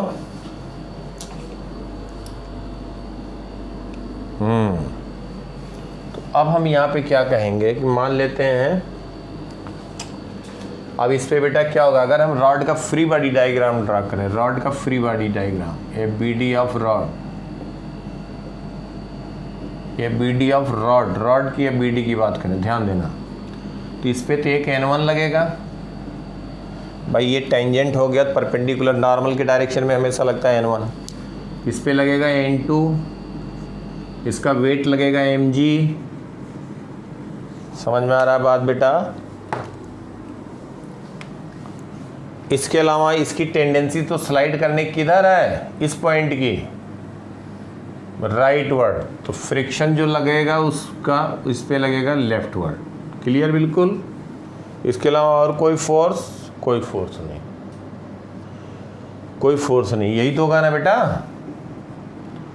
तो हम कहते हैं net force at equilibrium, at equilibrium, at equilibrium N1 is equal to F, net force along X is 0, N1 minus F is equal to 0, तो N1 एफ आ गया। N2 कितना आ जाएगा बेटा, कैपिटल एम जी। हाँ बोलो बेटा।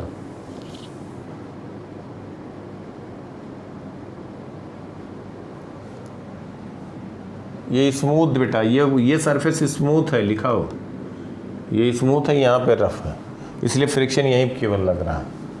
नहीं अगर ये भी रफ होता तो ऑब्वियसली इसकी टेंडेंसी नीचे जाने की है, तो इस पर फ्रिक्शन अपवर्ड लगता, बिल्कुल लगता। अब यहाँ पे देखो एफ की वैल्यू ये आ गई, तो यहाँ पे हम कहते हैं नेट फोर्स हो गया 0। अब टॉर्क भी इक्विलिब्रियम में है तो नेट टॉर्क भी 0 होगा। तो किसी भी पॉइंट अगर इक्विलिब्रियम में है तो किसी भी पॉइंट के अबाउट टॉर्क भी 0 होगा। तो torque about any point will be 0। इसको कह दें पॉइंट ए, कुछ कह दिया जाए ए बी, इसको कह दें ए, इसको कह दें बी। बोलो बेटा, समझ में आ रहा है?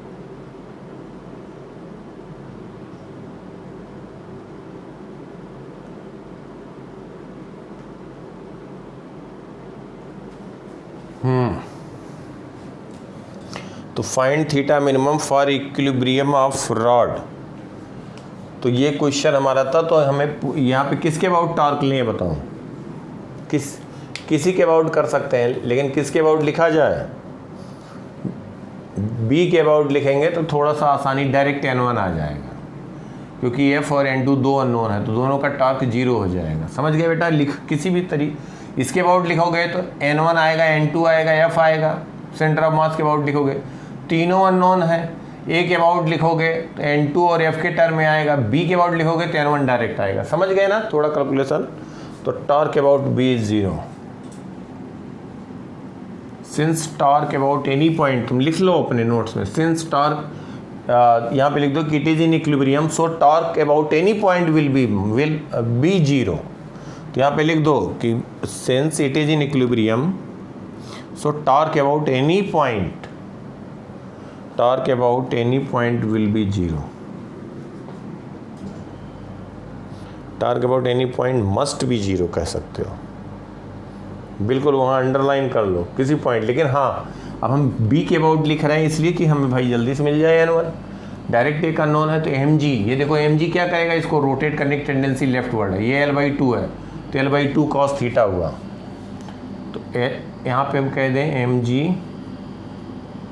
L/2 cos थीटा, इसकी टेंडेंसी रोटेट करने की लेफ्ट वर्ड थी, that is equal to N1 into ये परपेंडिकुलर डिस्टेंस हो जाएगा, ये है L cos theta, L sin theta, N1 L sin theta, इसकी टेंडेंसी क्लॉकवाइज सेंस में। तो यहाँ से N1 की वैल्यू आ गई, इसको कह दिया जाए थर्ड। बोलो बेटा, तो यहाँ पे लिख ही देते हैं, कोई नहीं, इसमें कुछ है नहीं ऐसा कैलकुलेशन। तो N1 की वैल्यू F है, तो यहाँ पे हम कह सकते हैं mg L/2 cos theta is equal to N1 is nothing but F L sin theta, तो L कैंसिल हो गया, तो F की वैल्यू हो गई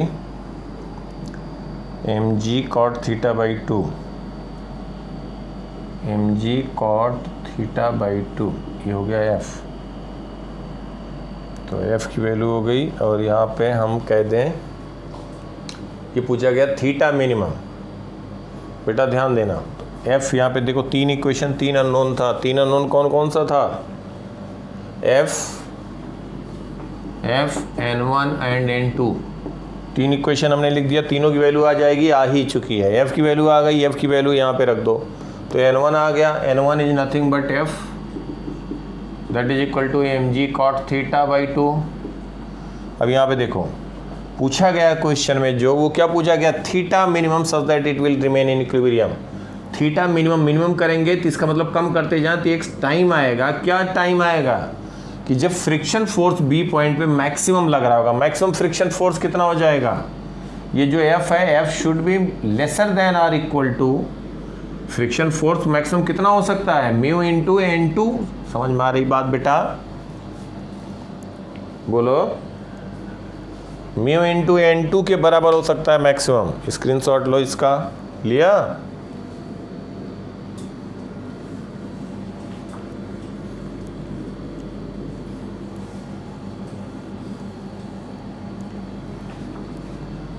तो इसको हम कह देंगे F is lesser than mu into N2. N2 is nothing but mg. तो mg cot theta by 2 is lesser than or equal to mu into N2, that is mg. तो ये आ गया आपका mg कैंसिल हो गया. इसको हम कह दें 1/tan थीटा. तो tan theta is greater than, बेटा 1/tan थीटा इधर ले गए, समझ में आ रहा है ना. ये 1/2 tan थीटा इधर ले गए, म्यू इधर ले आए, तो tan theta must be greater than और इक्वल टू 1/2 म्यू. तो थीटा मिनिमम जो आएगा इक्वलिटी होल्ड कर जाएगी बेटा, tan इनवर्स 1/2 म्यू. समझ में आएगा ये बात. इतना ही हो सकता है, इससे ज़्यादा नहीं हो सकता, इससे कम नहीं हो सकता. इससे कम होगा तो इक्विलिब्रियम नहीं रह जाएगा, फिर ये रोटेट कर जाएगा और ये हिट कर जाएगा हॉरिजॉन्टल सरफेस को. क्लियर बिल्कुल.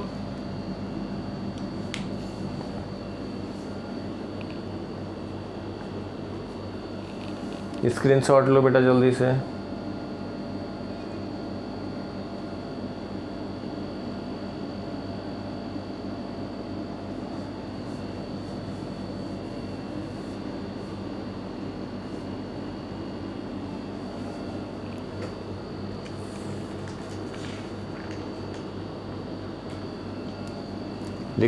स्क्रीनशॉट ले लिया.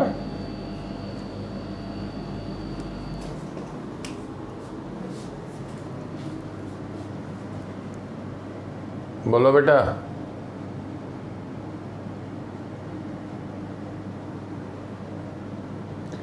स्क्रीन अब इसी में थोड़ा चेंज कर रहे हैं और सोच करके बताना है तुम्हें.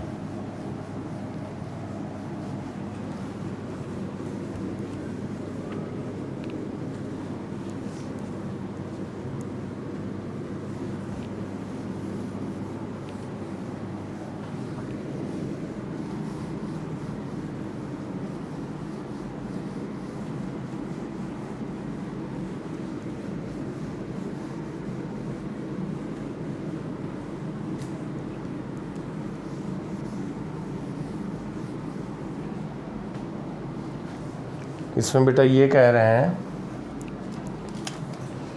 यही क्वेश्चन है और ये कहा गया है कि एक लैडर रख दिया गया. लैडर, इसका कोफिशिएंट ऑफ फ्रिक्शन म्यू है, मास m, लेंथ l, और ये हमें ये थीटा एंगल है, थीटा एंगल पे लैडर रखा है और इसका मास लैडर का m है. अब क्या हो रहा है, एक मैन इस पे लैडर पे, ये वर्टिकल स्मूथ वाल है, स्मूथ, और ये रफ है. तो मैन इस पे किस हाइट तक, कितने डिस्टेंस पहुंच जाए बी पॉइंट से किस हाइट तक, जिसका मास m है, मैन ऑफ मास m, ये इस पे लैडर पे क्लाइंब करना शुरू कर रहा, तो कितना मैक्सिमम हाइट तक ये पहुँचे, कितना मैक्सिमम हाइट तक पहुँचे कि ये स्लिप ना करे. मैक्सिमम डिस्टेंस ऑन लैडर, बात समझ रहे हो. लैडर पे ऐसे चढ़ते जा रहे हैं. अगर ये थीटा की वैल्यू फिक्स है तो maximum distance from B to, इसको हम कह दें C point, BC maximum, find BC maximum so that, find BC maximum so that, find BC maximum so that ladder will not slip.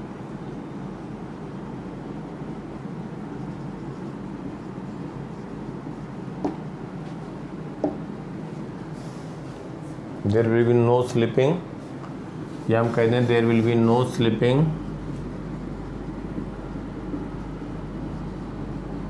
no slipping between ladder and horizontal surface,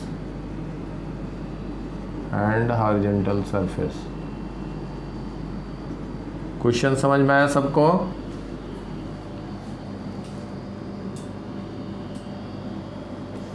कुछ नहीं बेटा, क्या करना है ध्यान देना। इसका मतलब अब इसके ऊपर ये अगर गया तो ये स्लिप कर जाएगा, स्लिप कर जाएगा। इसका मतलब इस फ्रिक्शन फोर्स कितना लग रहा होगा, मैक्सिमम लिमिटिंग लग रहा होगा। समझ में आ रही बात? तो मैक्सिमम लिमिटिंग लग रहा होगा। तो हम यहाँ पे इसका फ्री बॉडी डायग्राम ड्रा करें लैडर का। तो ये N1 ध्यान दो, कुछ नहीं, वही चीज़ है, कुछ घबराने की बात नहीं, कुछ अलग से नहीं आ गया। इसका सेंटर ऑफ मास पे mg लग रहा होगा। फ्रिक्शन फोर्स जो लग रहा था वो मैक्सिमम Fs मैक्सिमम लग गया और उसकी वैल्यू हो गई μN2। और मैन मान लिया यहाँ पे कहीं पहुँच गया, ये डिस्टेंस कह दें x और ये L/2 है ही है। तो टोटल डिस्टेंस मैन कितना कवर करेगा, B से C तक हम L/2 प्लस x कह देंगे। समझ में आ रही बात बेटा सबको? बस इसका भी वेट यहाँ पे स्मॉल mg एक्ट करेगा, कुछ नहीं है। Net force along x y zero करो और torque about any point zero करो। 3 काम करना, x की वैल्यू आ जाएगी। Net force along x zero कर दोगे, net force along y zero कर दोगे, नेट टॉर्क अबाउट b कर दें। थोड़ा कैलकुलेशन आसान होगा और किसी भी पॉइंट के अबाउट कर सकते हो। समझ में आ रही बात बेटा? कितने अननोन है?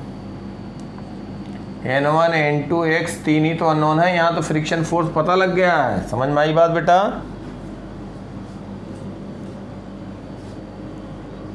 कर लोगे?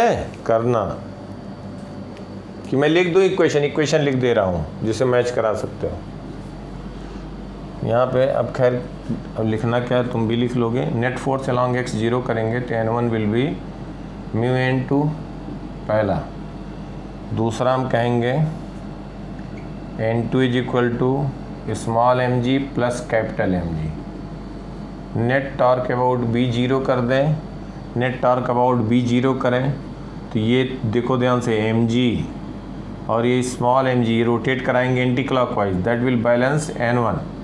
तो ये हो गया थीटा, ये हो गया L cos theta, L sine theta, N1 L sine theta clockwise sense में है, that will be equal to ये हम कहेंगे small mg into L/2 plus x cos theta.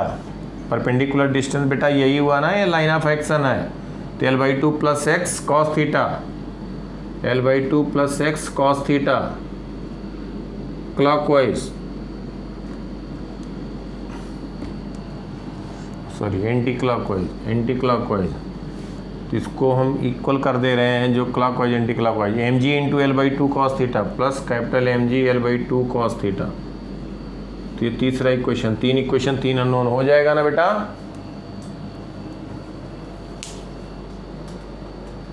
तीन इक्वेशन 3 अननोन है। लास्ट वाला हम इधर लिख दे रहे हैं एक बार।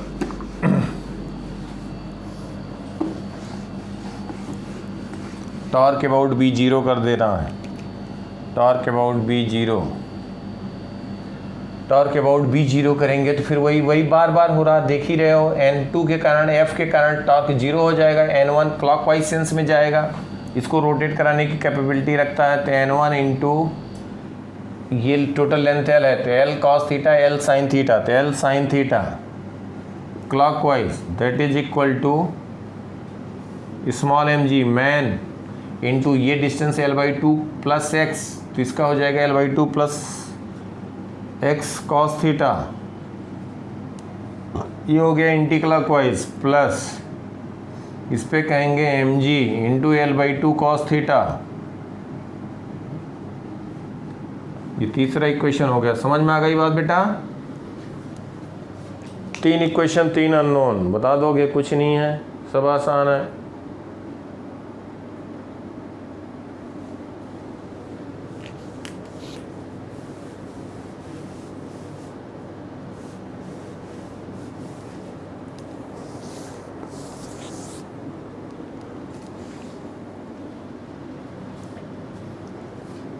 मिटाया जाए बेटा?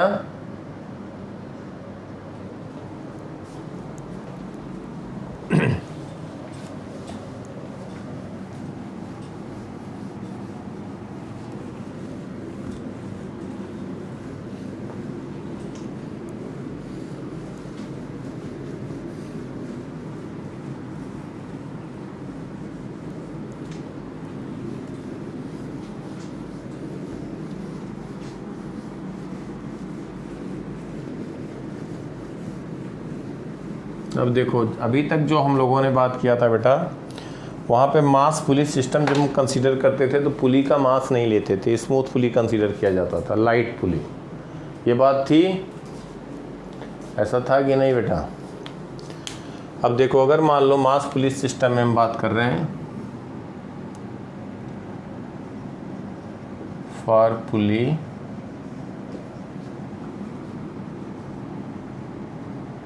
हैविंग मास, बात करने जा रहे हैं मास पुली सिस्टम, मास पुली सिस्टम, मास पुली सिस्टम। ध्यान दो बेटा, जैसे अगर ये पुली है वर्टिकल वॉल से कहीं कनेक्टेड है, यहाँ पे हम कह दें m1 मास है, यहाँ पे m2 मास अटैच किया गया है, और if m2 is greater than m1, वो पॉइंट के अबाउट जो पुली है उसका moment of inertia, let moment of inertia of pulley about O is IO। m2 greater than m1 है तो ये बेटा नीचे जाएगा, ये अपवर्ड जाएगा। अब यहाँ पे देखो, पुली मासलेस नहीं है, पुली का मास है तो पुली भी रोटेट करेगा, वो पॉइंट के अबाउट पुली रोटेट करेगा। कोई भी ऑब्जेक्ट अगर रोटेट करा, इक्विलिब्रियम से यहाँ से ऐसे रेस्ट से रिलीज किया गया, कोई भी ऑब्जेक्ट रोटेट करेगा तो that means it is experiencing and torque, ये टार्क, तो उस पर एक टार्क लग रहा होगा, टार्क, जिसके कारण ये रोटेट कर रहा है। ये बात समझ में आ रही बेटा? अब क्या होगा कि यहाँ पे जब ये टार्क इस पे लग रहा है और ये रोटेट कर रहा है क्लॉकवाइज, जिसका मतलब क्या हुआ कि पुली की अगर हम बात करें तो पुली पे तो एक टेंशन लग रहा है अपवर्ड, भाई जो ये वर्ड सीलिंग से कनेक्टेड है, इसको कह दें T3। पुली का वेट लग रहा है डाउनवर्ड, जो भी इसका मास of pulley into G downward लग रहा है, तो ये तो रोटेट कराएंगे नहीं, क्योंकि सेंटर ऑफ मास के अबाउट टॉर्क इनका क्या है, 0 फॉर पुली। अब बात ये रही कि फिर ये pulley T3 is equal to mass of pulley into G, इसका मतलब हुआ कि रोटेट कर रहा तो टॉर्क इस पे तो लग रहा है क्लॉकवाइज, दैट मीन्स जो इसके ऊपर स्ट्रिंग पास हो रही है, ध्यान देना बेटा, अब टेंशन दोनों में सेम नहीं रहेगा। टेंशन सेम रहेगा तो टॉर्क ही नहीं लगेगा इस पे, ये पुली फिर रोटेट नहीं करेगी। समझ में आ रही बात? तो इस पे मान लेते हैं टेंशन T2, इसको मान लेते हैं टेंशन T1 पुली के लिए। अगर यही M2 की बात करेंगे तो M2 के लिए टेंशन हो जाएगा अपवर्ड, इसका वेट लग रहा है M2G डाउनवर्ड, ये एक्सेलरेट कर रहा है A से। M1 के लिए कह दें तो क्या हो जाएगा, टेंशन अपवर्ड, इसका वेट एक्ट करेगा M1G डाउनवर्ड। समझ में आ रही बात बेटा? इसका एक्सेलरेशन हो जाएगा A अपवर्ड। ये समझ में आया? बोलो बेटा। अब यहाँ पे हम कह सकते हैं कि इसका जो एक्सेलरेशन डाउनवर्ड है, देखो ये कोई भी पॉइंट ले लो, अब यहाँ पे ध्यान देना, हम यहाँ पे तुम्हें समझाने के लिए बता रहे हैं, कोई भी पॉइंट ले लो, अगर ये पुली भी रोटेट कर रहा है, कोई भी पॉइंट स्ट्रिंग पे ले लो, पुली पे ले लो, तो अगर इसका एक्सेलरेशन A है, इसका एक्सेलरेशन A है, इसका A है, तो इसका भी A होगा, इसका A इधर होगा कि नहीं होगा?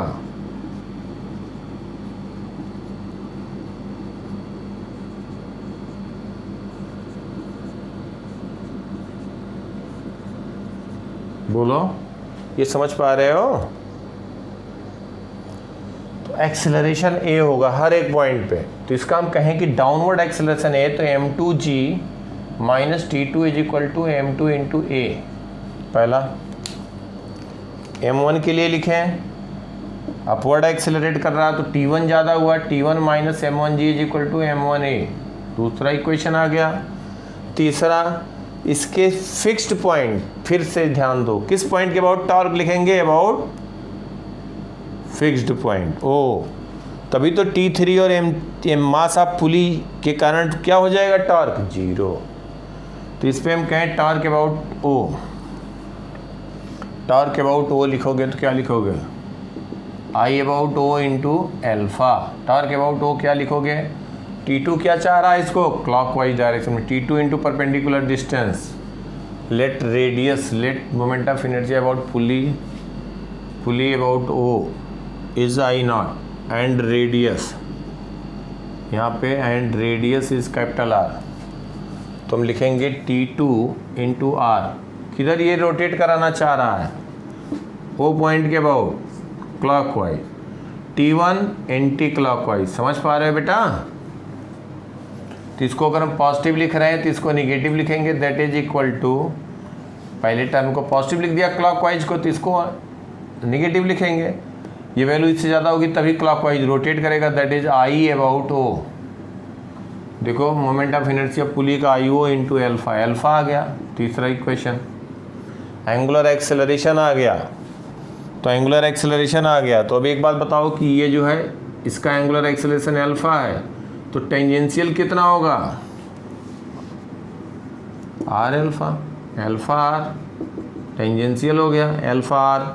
और वही टेंजेंशियल किसके बराबर है, ए, तो हम कह देंगे A is equal to alpha R. यही फोर्थ इक्वेशन हो गया। ये बेसिकली एक ही इक्वेशन है, डायरेक्ट लिखने के बजाय हम समझा के ऐसे लिख रहे हैं। समझ में आई गई बात। अननोन कितने हैं, T1 T2 एल्फा ए, एल्फा और ए, चार अननोन है, 4 इक्वेशन हो गया तुम्हारा भाई। A is equal to R alpha भी तो एक इक्वेशन होगा, फर्स्ट सेकेंड थर्ड, और A is equal to R alpha 4, 4 unknown 4 equation. कुछ भी पूछा जाए बता दोगे कि नहीं। स्क्रीनशॉट लो बेटा, इसका भी स्क्रीनशॉट लो।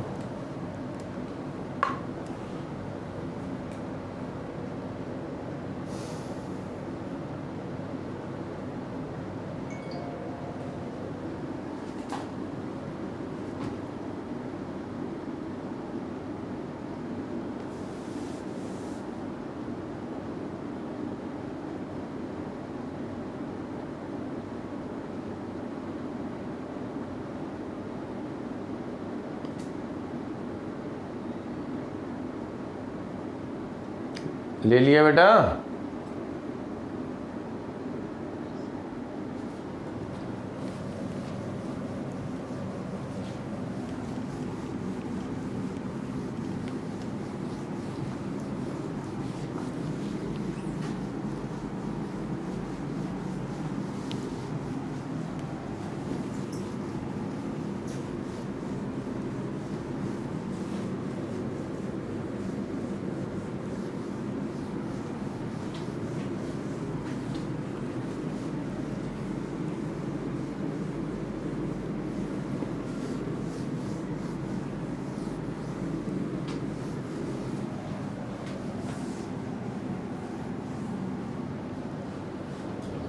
देखो बेटा,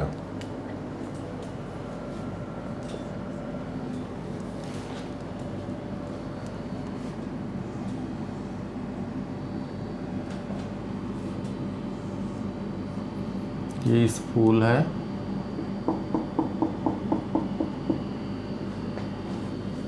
इसको हम यहाँ पे दिखा रहे हैं।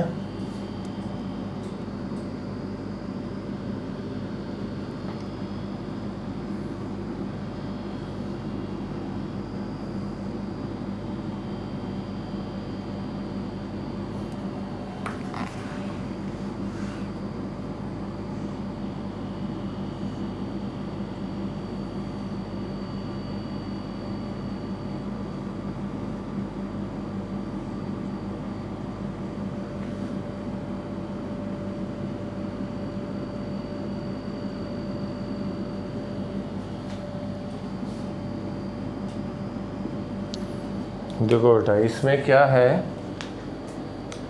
कि इसके सरकमफ्रेंस पे स्ट्रिंग रैप्ड है, स्ट्रिंग रैप्ड है इसके सरकमफ्रेंस पे। और यहाँ पे हम कह दें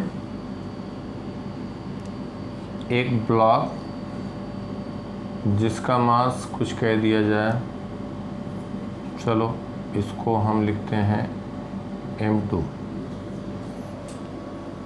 और दूसरे पे हम कहें कि इस पे स्ट्रिंग रैप्ड है, इस पे स्ट्रिंग रैप्ड है, और यहाँ से एक ब्लॉक इस पे है, इसका मास कह रहे हैं M1। ये बेटा फिगर समझ में आ रहा? 3 डायमेंशन बनाने की कोशिश कर रहा हूँ, समझ में आ रही बात? फिगर समझ में आ रहा बेटा?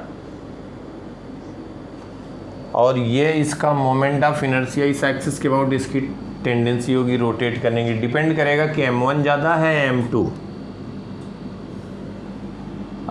अगर ये M2 ज़्यादा होगा तो हमारे साइड से देखो, इस साइड से ये क्लॉकवाइज सेंस में रोटेट करेगा।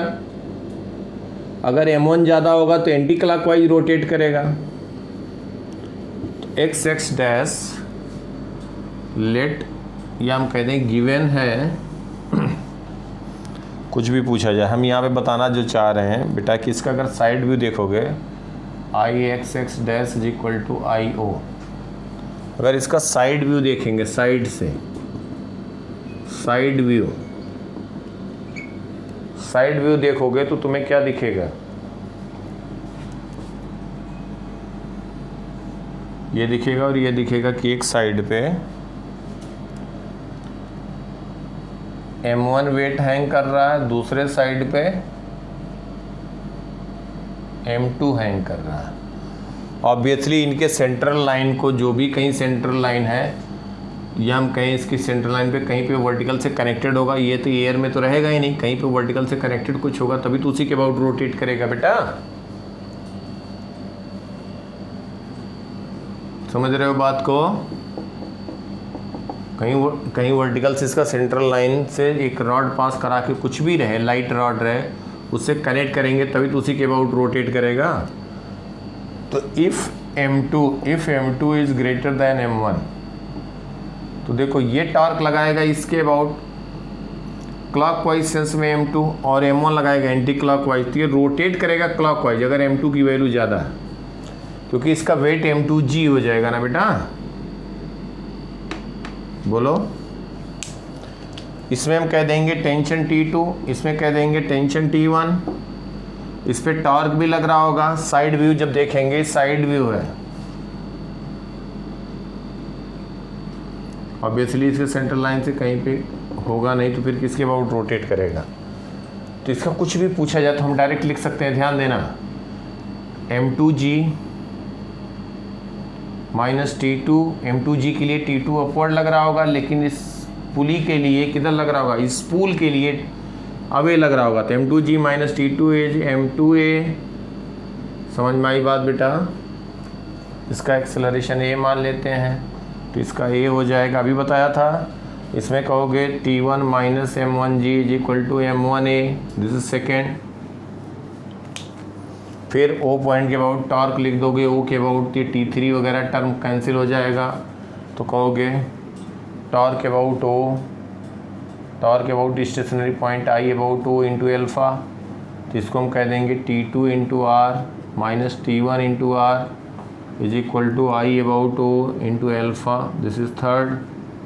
और जो इसका एक्सेलरेशन हमने बताया अभी, यहाँ पे कोई भी पॉइंट लोगे, इसका एक्सेलरेशन A है, इसका एक्सेलरेशन A है, इसका एक्सेलरेशन A है, तो क्या लिख दोगे? Alpha into R is equal to A। ठीक है बेटा? तो A is equal to alpha R, this will be fourth. कितने अननोन हैं?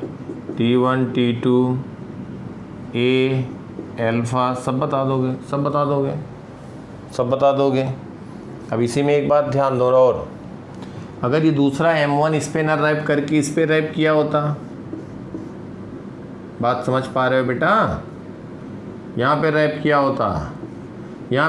होता, अगर ये M1 तो ये M2 तो यहाँ पे दिखाते, M1 यहाँ पे दिखाते।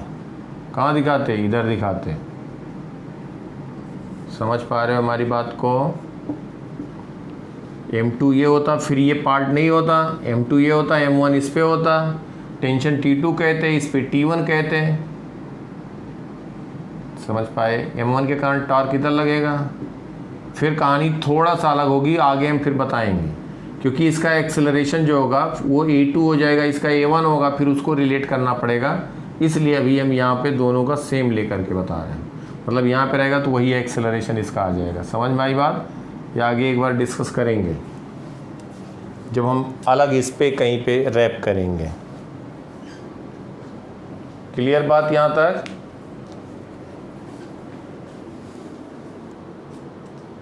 स्क्रीनशॉट लो बेटा, ले लो। अभी क्या करना है तुम्हें, जितना बताया है उसको पूरा एक एक क्लिक करके कल तक रिवाइज कर लेना बेटा। नहीं तो अब लापरवाही नहीं करना है, एक एक क्लास बहुत अच्छे से, तो उसका हेल्प होगा और फिर पकड़ बनती जाएगी। धीरे धीरे चीज़ें ऐड करता जाऊंगा कुछ कुछ, तो जब किए रहोगे तभी बात और होगी। वो ये चीज़ जो पुराना है वो रहेगा, लेकिन आगे की कुछ एक पॉइंट और ऐड होते जाएंगे, कुछ एक और मतलब टाइप ऐड हो जाएंगे। पॉइंट में क्या, थ्योरी में क्या ऐड हो जाएगा, मतलब जो होगा भी। जैसे वहाँ पे हम लोगों ने बात किया था क्या